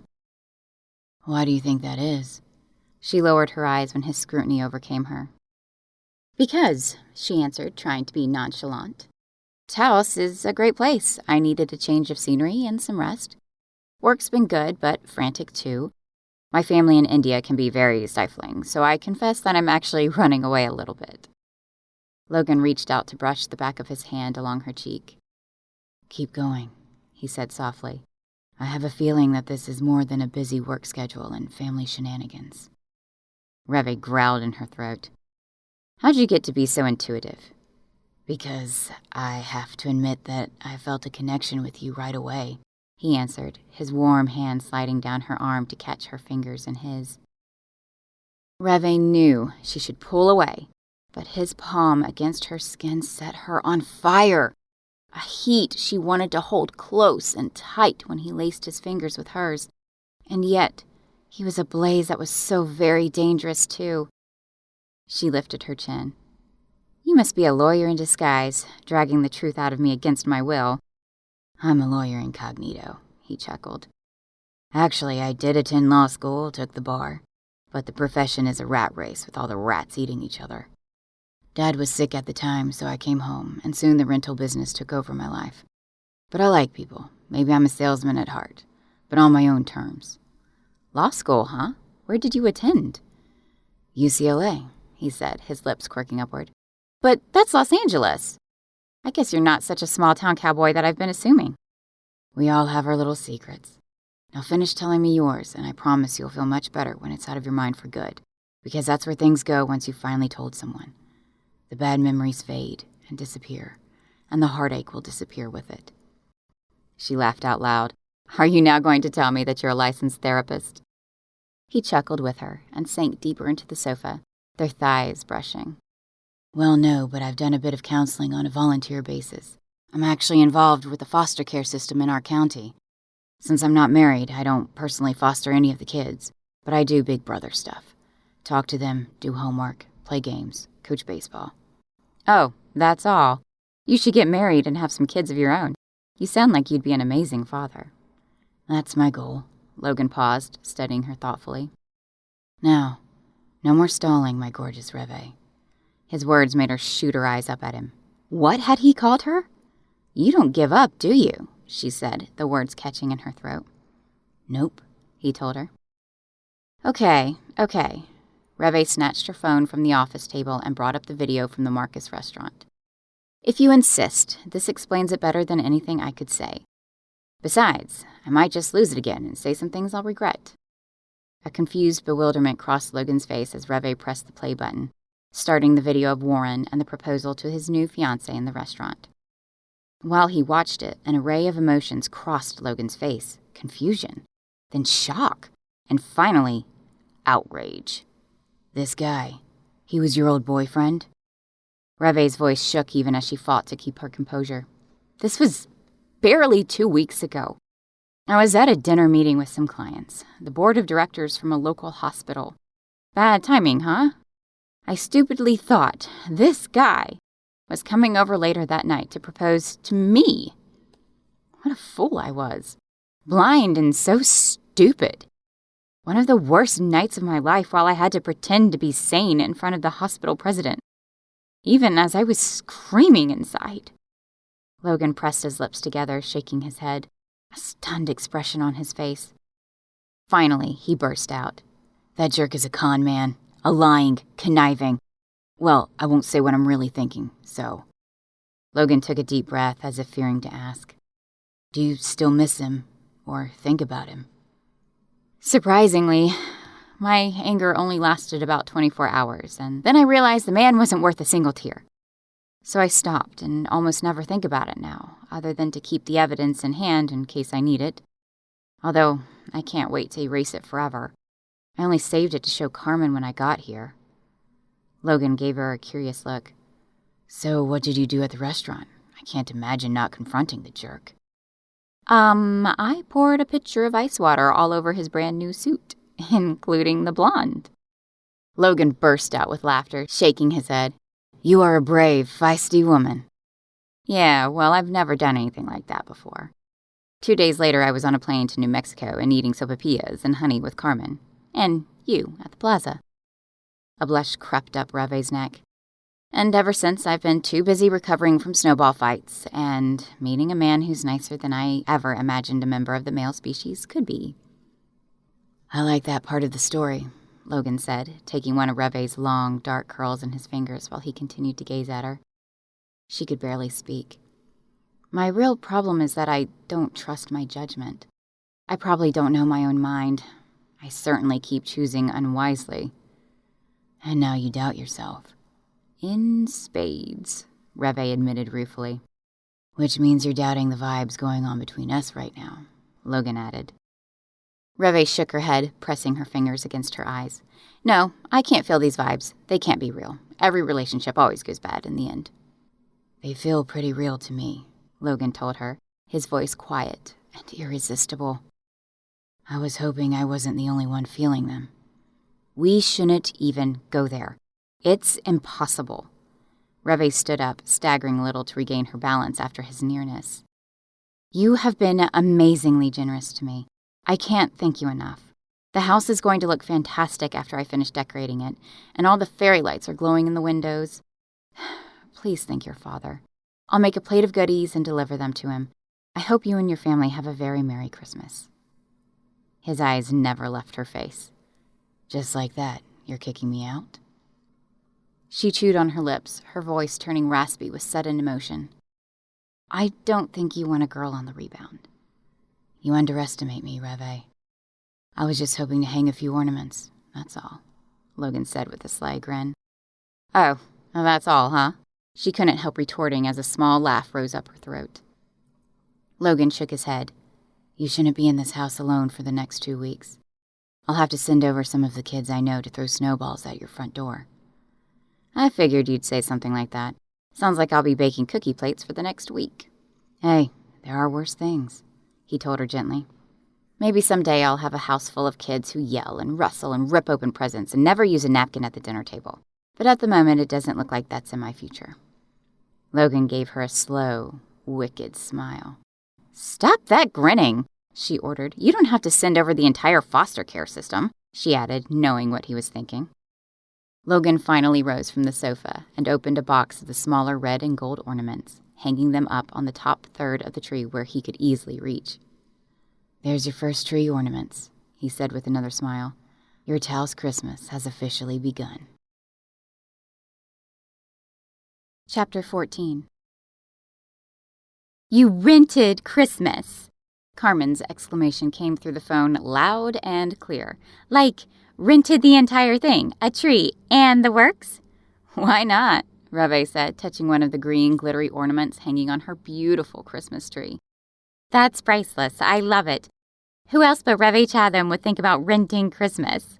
Carmen gave a laugh and then lowered her voice, hospital noises muffled in the background. The part I like best? Logan Redmond bringing you Christmas, personally delivered to the house. And he sets it up and acts like he does this all the time for his customers. Well, let me tell you, he doesn't rent out decorations, and he's never done anything like this for any other woman before. So, there. Revé twirled a piece of her long hair nonchalantly. So there what? Are you dense? Carmen burst out. The guy must be crazy about you. You have certainly impressed that small-town country boy. It was a very nice gesture, Revé said lamely, still daydreaming about Logan's warm, big hand sliding down her arm the previous night, his fingers tenderly touching hers. That devastating smile on his lips. Gesture? Call it the most romantic thing ever. He's taken with you big time. Plopped into one of the big armchairs near the fire, Revé studied the yellow flames flickering on the dark windows. The outside of the house was ablaze with Christmas lights now, too. Turned out, Logan's hired guys had strung electric lights on the eaves of the house, including wrapping them around all the shrubbery and lampposts. It was a winter wonderland all over the entire property now. It's true that no other man I've ever dated before has done something like this for me, Revé admitted. But Logan and I aren't dating. Not by a long shot. What do you call going up into the mountains and chopping down your tree? What do you call a snowball fight and then bringing you Christmas of all the crazy things? Heck, I was surprised when he sat down a week ago at a restaurant table and ate sopapillas with us, and then wandered the plaza with us. Normally, he would have said hello, chatted for a minute, and continued on with his evening. That's what most casual neighborhood friends do, honey. Don't forget that he danced with you that night, too. A laugh burst from Revé's throat. Guess I'm ignorant about a lot of things. You need to get out of the office more, Carmen advised. Live your life. I'll be 34 next year, Revé said wistfully, but Logan is an impossible choice for a romantic interest. I'm leaving after New Year's. We live completely different lives. I've told him that already, the day we got the pine tree. What's a billionaire girl from a big city high-rise office life and a small-town cowboy with a truck doing home deliveries got in common? Different incomes and lifestyles just don't work in relationships between men and women. Not for the long term. He'd resent me in a year. I can't be stupid about this and fall hard again for another man. Even though Logan did things to Revé's heart and soul that no other man had ever done, and within just a mere week, too, a relationship just wasn't realistic. Despite the fact that he'd lived in Los Angeles before and had multiple university degrees. Wow, you're a killjoy. That didn't stop him from finding excuses to see you, to do the nicest thing ever. I need to find a way to pay for all this Christmas stuff, Revé went on, trying to ignore her heart fluttering against her ribcage. I feel bad that he can't return it to whatever store he got it from, not after it's been opened and used. He'd have to have spent hundreds of dollars, probably more than 1,000. Revé, Carmen said, the tone of her voice turning funny. Logan can afford it. Revé shook her head. I'll bet he and his dad barely make payroll every 2 weeks. Carmen let out a huge sigh. Okay. It's not my place to tell you this, but I can't let you continue on with your misperceptions. So stop making money excuses for just 1 single minute. Revé frowned at the phone. Wow, okay. What in the world are you talking about? I don't think Logan knows about your family's success this past several years, but he wouldn't care anyway. None of that matters since he gives so much of his own away, and he's down to earth and real. Honestly, no girl could do better than Logan Redmond. And if I had to choose one of my girlfriends to end up with the guy, I'd choose you, hands down. He does make my heart go full on tilt-a-whirl, Revé finally said, letting out a self-conscious laugh. From the moment I met him, actually. I knew it! I knew it! Carmen burst out. I felt those vibes between you two right away. Maybe I'm just heartbroken and lonely. Oh, stop it. Wait a minute, Revé said slowly. What did you mean when you said a moment ago that Logan doesn't care about money since he gives so much of his away? Are you ready for this, girlfriend? Carmen asked. Logan actually owns a dozen or more rental shops all over the country. He started the business. His dad just helps him out after he retired from Los Alamos Labs. Logan is whip smart, but didn't want to sit in an office or practice law in a courtroom. He's adventurous, so when his rental company turned so successful, he figured he'd open a bunch of locations. Now he travels the country visiting them and running them with his managers. The guy is worth probably a few tens of millions of dollars by now, if not hundreds of the 70 digits. I don't know for sure, of course, Carmen added with a snort of laughter. He's never told me all the details of his life. Revé felt like she'd just been hit by a brick. You're telling me that Logan is actually a rich man? Yep. Mr. Redmond is filthy rich, but he donates to everything. He's a regular, what's the word that you call people who sit on charity boards and opens things like hospitals and university buildings? A philanthropist, Revé said automatically while her brain whirred, trying to take in everything Carmen had just told her. Logan was an even better man than she already knew. Was there actually a possibility for the two of them?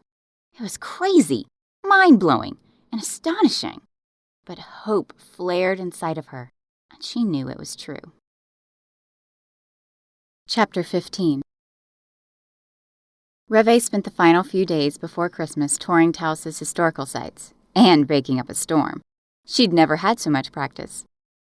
Baking was something she'd done with her mother as a child, but once her father's fledgling pharmaceutical company took off, she rarely spent time in the kitchen. Instead, they ordered out, used catering companies for holiday events, and finally, her mother hired a cook. When Revé got her own apartment, it was easier to microwave or grab something on the way home, or eat at the office at her desk. She was having a lovely time living in an actual house with big rooms and gorgeous views, and a superlative kitchen. Revé made a colossal mess, spilled flour and sugar, went through 3 aprons, but it was gratifying to see the various cookies and bars and fudge and caramels turn out so lovely. Then she cut and wrapped them up, trudging the neighborhood to deliver and wish the folks living in the hilly neighborhood a Merry Christmas. On Christmas Eve, she loaded up the car with 20 plates all wrapped in red cellophane and attached with gold and green bows and drove to Redmond's Rentals. Logan must have spotted her through the windows because he immediately came out to meet her in the parking lot. Revé, what are you doing out here? Should I not have come? She said, widening her eyes at his apparent surprise. Logan's face broke into a huge smile, his blue eyes flashing under the cold but sunny day. Of course not. I'm just so happy to see you. You've been scarce the past several days, Revé found herself saying. I got worried that I was scaring you off, he admitted, coming on too strong. I know, she said, her voice barely a whisper.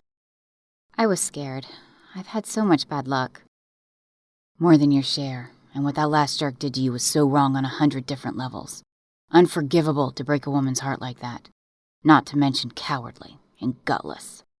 Revé's heart thumped hard, and her stomach shot up into her throat when Logan reached out to take her mittened hand in his, bringing it to his lips for a quick kiss and sending ripples of fire through her despite the gloves covering her skin. But you're a survivor too, despite a broken heart, Logan went on. I want to erase those scars if you'll let me, not just heal them. Erase them for good. She was hoping he could. He seemed like the man who could. But she was also scared to dream. I think we can see what happens, she finally said. Especially when I learned some secrets about you from Carmen, Mr. Logan Redmond. Carmen spilled all my secrets, huh? That girl. He chuckled. I'm an open book, Revé. Ask me anything. I'll never deceive you. I'll take you up on that, she told him. But for now, maybe I'm not as worried about trying to see a man who lives so far away when it appears as though he'll be in California quite a bit for his own work. I travel to our labs, too, so if you're ever in Chicago or Atlanta, we could have dinner. Revé, I want more than just dinner once every 3 months, Logan said. And yes, I'm in Los Angeles and various other cities a few times a month. His lips quirked up. I have this nice little contraption called a private plane. It even comes with a pilot. Staggering back a step, Revé let out her breath. So Carmen wasn't exaggerating about you. Sorry, but I try to hide the filthy lucre as best as I can. Can I stop by later? We're closing early for Christmas Eve. A shot of adrenaline went through Revé. Sure, what would you like for dinner? I'll even cook. You're not sick of being in the kitchen? From the look of those goodie plates on the back seat, you must be dead on your feet. Not too much, and a nice quiet Christmas Eve dinner sounds good. You can help me set up the luminarias, too. He let out a gust of laughter. Oh, you have ulterior motives, huh? That's why I get invited to dinner. Revé cocked her head at him demurely. Well, it'll be fun, right? It will be wonderful, just you wait. Now let me help you carry those cookie plates inside. I wanted to thank your father and your crew for making my Christmas and my time here in New Mexico so special. I knew you were a keeper, he teased. Compliments will only get you so far, buddy, she shot back. But I can try, he told her, grinning broadly. The gift plates were carefully balanced in 2 boxes, so between the 2 of them, they carried them inside the warehouse where most of the staff were drinking cider and chatting and laughing. The interior of the store was nearly empty now, most people home and cooking for Christmas Eve. There were exclamations of delight from Logan's staff when they saw the plates, especially from the single men. His eyes drooling at the sight of the beautiful array of sweets, Keith Redmond thanked Revé and put a quick fatherly arm around her shoulders. I volunteered to stay on for any last-minute renters after we release the staff. This'll be my dinner tonight. Just don't go into a sugar coma, Revé warned him. He winked at her. I'll call my wife to bring pizza and keep me company. It was nice to see that Logan had great parents. That's probably what made him such a generous and giving person. Now she had butterflies in her stomach at the thought of dinner with the man. She needed to make one last quick trip to the grocery store on the way back to the Hurley home. Asking advice from the grocery manager, Revé learned that tamales, salsa, rice, beans, and sopapillas was the traditional Christmas Eve dinner. Most people made their own tamales, quite an all-day process it seemed, but the store had some good ones in the deli section. Revé also purchased 3 white tapered candles to light for the table. Dessert was a no-brainer since she had enough dessert to last another week. Hurrying home, she made sure the house was in order, all the Christmas lights were going full blast inside and out, and then set to work steaming the tamales and setting a pot of rice to simmer. When the doorbell rang, Revé was ready for him. Logan looked fantastic in jeans and a dark blue pullover sweater. He held out some hothouse yellow roses and white daisies in a bouquet of baby's breath, 2 red orchids perched in the very center. Wow, they're gorgeous, Logan, thank you, she said, breathing in the heady perfumed scent. You have good taste, too. For the dinner table, he added, setting the flowers down on the dining room table before suddenly moving forward to wrap his arms around her. The embrace caught Revé's breath. It was natural but unexpected, and her heart was pounding in her throat at the thrill of his arms around her, enveloping her in the best hug she'd probably ever had. It was the first time Logan had embraced her, the first time their bodies had been so close, and Revé wanted to melt into the floor as she slowly slid her arms around his neck to hug him in return. Logan felt even more muscular and solid than he looked, and his aftershave was a heavenly, citrusy musk that made Revé's head spin. Placing his palm on the back of her head while they held the embrace, Logan whispered in her ear, I have a little surprise waiting in the car. Do you mind some extra dinner guests tonight? Revé blinked. No, of course not. Your parents? No, he answered with a smile. They're spending Christmas Eve with my sister and her brood tonight. Sudden moisture rose in his eyes, and Revé stepped back to stare at him while he continued to hold her hands in his. Has something happened? She asked, squeezing his fingers. No, something good. I just didn't want to spring 3 kids on you at the last minute. 3 kids? As in children? Live children? His flustered laughter, followed by a boyish grin, sent a thrill up her neck. They're real and very much alive. 3 kiddos I've been helping in the foster program. Their siblings and the family they were supposed to spend Christmas with had a sudden trip out of state, so I volunteered. The children are in your truck right now. When Logan nodded, she quickly said, They must be freezing. Go get them. Oh, Revé, you're the best, Logan said, leaning down to give her a quick kiss on her cheek. 60 seconds later, a tall, skinny boy of about 14 crossed the threshold with halting steps, followed by his 2 younger sisters who were holding hands. Their eyes grew big as saucers at the sight of the fancy, decorated house and the expansive picture windows that showed off all the outdoor lights in a spectacular fashion. "Hello, hello," Revé said, opening the door wider. "Merry Christmas! Are you starving and ready to eat? Because I am, and the food is ready." It didn't take long to get coats and mufflers shed and hanging on the coat rack. "This is Max. He's almost 15, Logan said, introducing the group. "And this is Sarah and Lily, 10 and 8, respectively." The older brother had serious gray eyes and a sober expression, while his sisters were adorable with long dark hair, big brown eyes, and smiles that were sweet enough to break Revé's heart. "I'm so happy to meet you, Max and Sarah and Lily," Revé told them, giving them each a quick hug. "Come in by the fire and get warm. Your cheeks are like ice." While the 3 siblings held out their hands in front of the fireplace grate, Logan slipped an arm around Revé's waist, murmuring, "You're amazing. You know that? Let's eat." She bent her neck to look up at him. "So are you. Help me put food on the table, Dad." "Okay, that was uncalled for," he laughed out loud. "But you have to admit, it's kind of fun, too. And these kids are so great and polite. Can we spend Christmas week with you, Revé?"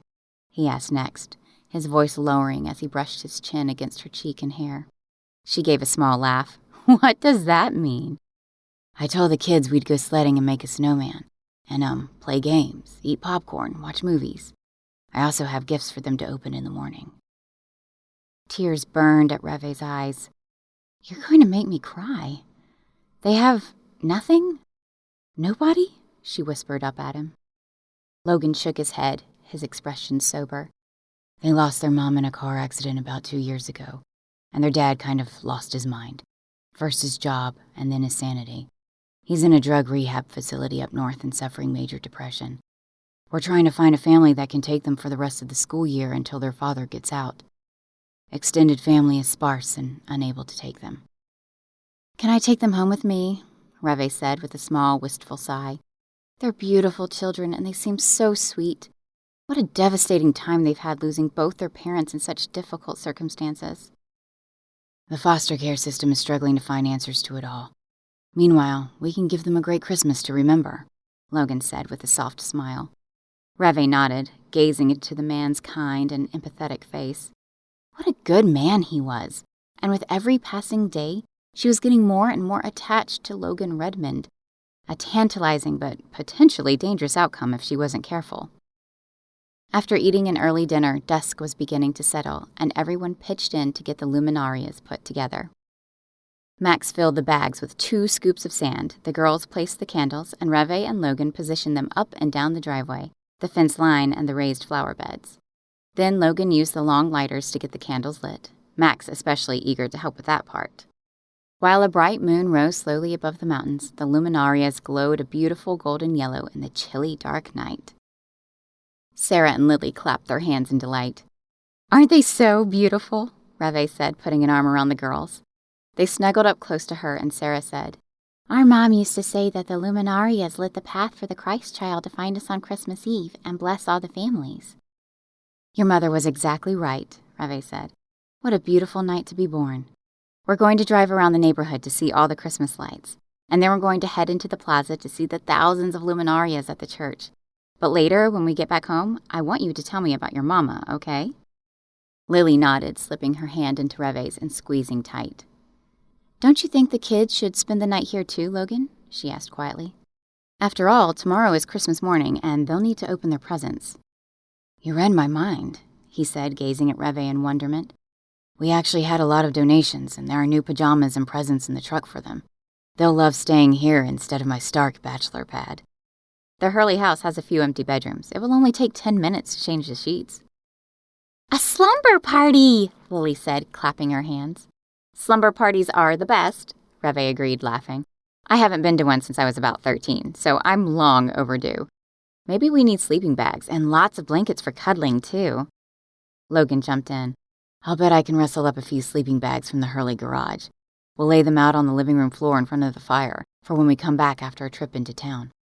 I think some hot cocoa will be on the menu about that time. And I'll dig out some extra snuggly blankets from the linen closets, Revé added. I think we need to do movie and popcorn night, too. Yes, yes, Sarah cried. Doesn't that sound like fun, Max? Her brother gave a slow smile and shrugged. Whatever you want, Sarah. I'll bring in the gifts right now, Logan said, heading to his truck. I'll help you, Logan, Max said, hurrying after him. Revé smiled to herself as she watched the two of them together. A young man like Max needed someone like Logan in his life. What a sad situation, but Christmas always made life brighter for a little wedge of time and gave people hope. What would the world be like without the generosity of people like Logan Redmond, who brought life and laughter everywhere he went? Chapter 16. An hour later, all 5 of them were stuffed into Logan's truck and arriving at the plaza. The place was alive with people on foot, perusing through the square or heading down to the Taos Church for Christmas Eve Mass. Tramping through a light dusting of snow, Logan led them on a tour of the town's luminaria spectacle, and each of the children gasped in awe at the wonderment of the thousands of lights glowing a luminescent yellow in the dark night air. It's like a fairyland, Lily whispered, holding tight onto Revé's hand and not letting her go. A peaceful quiet reigned amidst the beauty of it all, the only sound the soft shushing of boots and the whispers of people as they wandered the plaza with all of its nooks and crannies and little shops. I'm awestruck, Revé whispered, tucking her free hand into Logan's arm. I've never seen anything quite like it. There must be thousands of luminarias. I'm awestruck too, he said with a meaningful smile as he reached over to straighten the knitted cap pulled over her head with a small tug. Out there, Logan, she said, lifting an eyebrow, I'm awestruck over the lights and all the thousands of candles glowing. It's peaceful and inspiring and absolutely magical. He continued to gaze at her while he placed an arm around her shoulders to bring her in closer to his side. I don't need to look anywhere else for the most beautiful sight in the world. You are too flattering, Logan Redmond. I mean every word I say, he told her in his deep, quiet voice. Revé shook her head even as she grinned back at him. I'm beginning to suspect that you might have quite a romantic heart, Logan Redmond. When the kids' teeth began to chatter, they headed back to the house, Logan's truck easily climbing the slippery roads.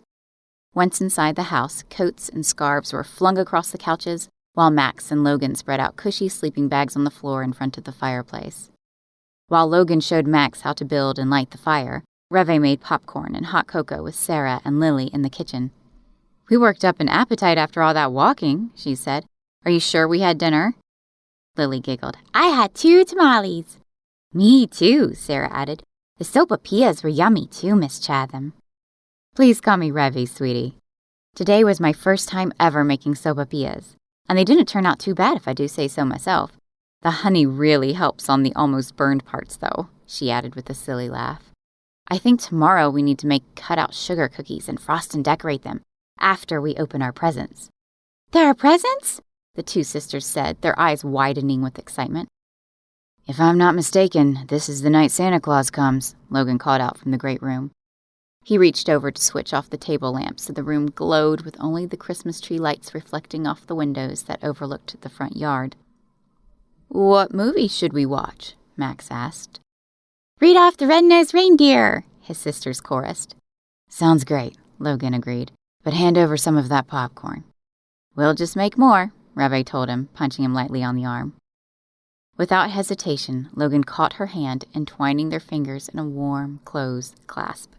He leaned in, his eyes riveted to hers. I've been waiting a long time to properly hold your hand, you know. Is that so? She asked, a thrill rising in her stomach at the touch of his skin against hers. But I do have a request. After Rudolph is over, I propose that we watch my favorite movie, The Princess Bride. Logan let out a low whistle. Wow, that's a blast from the past. I haven't seen that since I was a kid. Before they could find the movie on the shelf of DVDs, Christmas carolers arrived at the front door. Logan quickly gathered the 3 children together, and the 5 of them stood there, cold air from the open door whooshing through the room, while they listened to Joy to the World and We Wish You a Merry Christmas, followed by the sweet and peaceful Silent Night. "Merry Christmas," the group of singers called out as they continued on to the next house down the road. "It's a perfect Christmas," Sarah said, moving close to Revé while Lily took her other side. She put an arm around the girls and squeezed them close, brushing a quick kiss against their hair. "It is a perfect Christmas. Now jump into your jammies and get ready to laugh a lot." 2 hours later, the Princess Bride was nearing the end, and the kids had giggled over Miracle Max and his funny wife, while every time Vizzini blurted out, "Inconceivable!" just before he fell over from the poison, they rolled with giggles. The girls loved the romance of Wesley and Buttercup and sighed happily when the pair of lovers finally found each other again after so many years. Max enjoyed the thrilling scenes of Wesley dueling swords with Inigo Montoya, and then they all cheered when the king and his horrible general were tied up at last so that Wesley and Buttercup and their cohorts could escape out the castle window on 4 white horses. The kids were falling asleep by then, exhausted after all the evening's activities. It was nearly midnight now. Logan carried the girls to their beds in the guest rooms, the 2 sisters sharing a big double-sized bed, while Max staggered sleepily into his own room. Tucking them in, Revé's heart was so full she thought it would burst. "I think this may be my most favorite Christmas ever." Logan pulled her against him and whispered in her ear, "I like hearing that. I hope we have many more Christmases together." "Why does it feel like I've known you longer than 10 days?" she asked, gazing up at him. "You mean you're not still pining after Warren?" he replied, pretending to be shocked. Revé gave him a sly smile. "Who is this Warren you speak of? I haven't the faintest idea who you're talking about." "Come here," Logan said, shutting the bedroom doors after one last check on the siblings. "Let's watch the last part of that movie one more time." "You're on," Revé told him. After rewinding the movie, she set down the remote just as Logan laced her fingers with his once again. The craziest jump of excitement in her stomach flew into her throat at his touch. How could holding hands feel so personal and intimate? "This is such a classic," Logan said, slipping his other arm around her shoulders and pulling her tight against him. Revé held her breath as Wesley and Buttercup leaned toward each other, ever so slowly, as the movie's music soared and the narrator repeated those famous words. "Since the invention of the kiss, there have only been 5 kisses that were rated the most passionate, the most pure. This one left them all behind." A few moments later, the end of the film credits rolled, and Logan turned to Revé. "Hey, the kids are asleep. Is this what it feels like when you're a real parent?" "I suspect so," she whispered back. "But I hope I can find out for real someday." "Me too, my beautiful Revé." "You big flirt," she chided softly. "I mean every single word, and I never lie.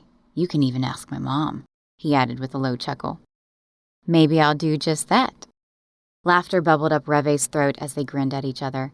It was like 15 years of time suddenly disappeared and she was a teenager again. And yet, the feelings she was having for this man were more powerful than she had ever felt before. Even the men she had allowed herself to be engaged to over the last several years. How lucky she was that those marriages had never taken place. Logan released his hand from hers while one arm went around her waist to pull her even closer. Sitting on her side, Revé was now facing him. Tentatively, she slid her arms up along his biceps and then around his neck. Her heart beat wildly with anticipation. Logan was warm and perfect and wonderful. Could he actually be the right man for her? Was this the moment she had been waiting for her whole life? "I'm scared," she suddenly whispered. "Scared of the future, because of the past." "I know," Logan told her gently. "The question is, do you believe in Christmas?" Revé lifted her eyebrows questioningly. "Of course I do. What do you mean?" "Well, Christmas is about healing, faith, and hope. New beginnings, possibilities of a better future because of what happened that long ago Christmas night." "Are you for real?" Revé asked, shaking her head as she stared at him. "I don't think I've ever met anyone like you." "I like the sound of that," he teased, his voice low and sexy in the dim room, while the fire crackled and lights shimmered all around them. "It goes both ways, Revé. I've never met anyone like you either. Haven't had a serious girlfriend for a very long time. Most of my relationships never got past a superficial surface. Revé gave a short laugh. I was the foolish one to get engaged, and then basically left the altar twice. Do you really want a girl with that kind of shaky past? Someone who doesn't know her own mind? I think you know exactly what you want. You've just never found it before, Logan said, never taking his eyes off her face. How did you get to be so wise, Mr. Redmond? Revé asked with a quirky smile. He shrugged. Not exactly wise, but maybe I just never gave up hope. I knew there was someone out there. I just had to find her. Little did I know I'd find her on a road just as she was about to go over a cliff. Revé laughed and gave a little punch in the arm. Very funny, you and your big monster truck. Those deep blue eyes penetrated right into Revé's heart. Do you want to take a leap of faith with me? Choose the possibility of this being the real thing. It sounds incredible, but how do I get past my broken self? Logan shook his head. You're not broken. You never were. I think being here has been a healing experience. Taking time for yourself, getting away from the rat race of LA and all the expectations you've put on yourself. Revé nodded slowly. Being around those darling children today has only fortified my desire to have a family of my own. Don't lose your dreams, Logan whispered, brushing a tendril of hair away from her face. He cupped his hands behind her head and pulled her toward him so that she was leaning against his broad chest, their faces only a breath apart. Revé's entire body was sizzling with desire, and it felt as though a radiant light was shooting out of every strand of her hair and every inch of her skin. Ever so slowly, Logan leaned in to softly press his lips against Revé's mouth in the warmest and most sensuous kiss she could have ever dreamed of. Turning her head slightly to taste the man's warm, perfect lips more fully, Revé's stomach dropped when Logan deepened the kiss. He kissed her until she was breathless and lightheaded. Her heart was about to fly straight out of her chest and launch toward the heavens.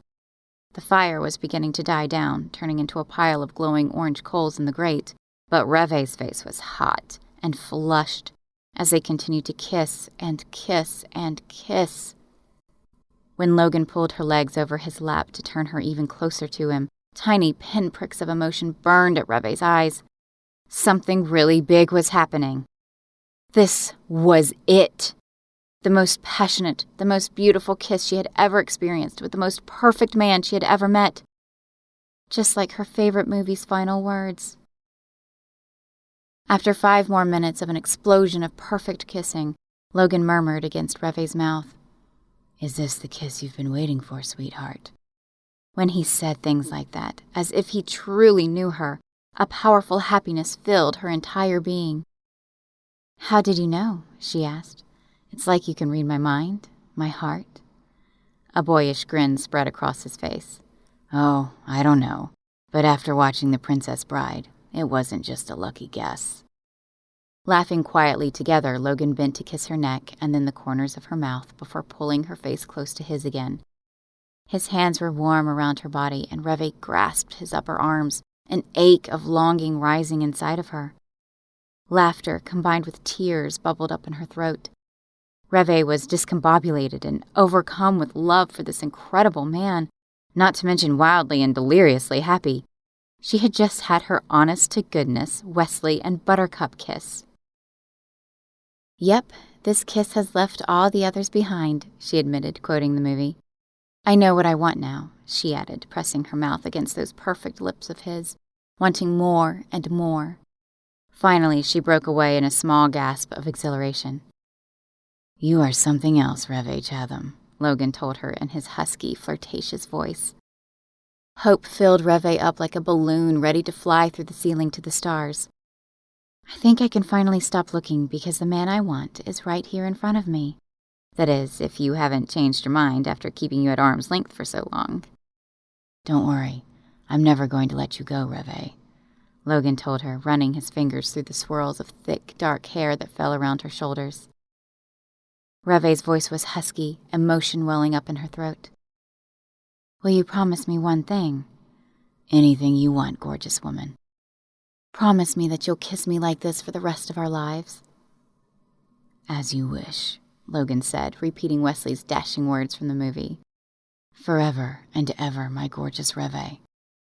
His gaze met hers with assurance and happiness, and Revé saw everything in those deep blue eyes of Logan Redmond that she had always hoped to see in the man she wanted to spend the rest of her life with.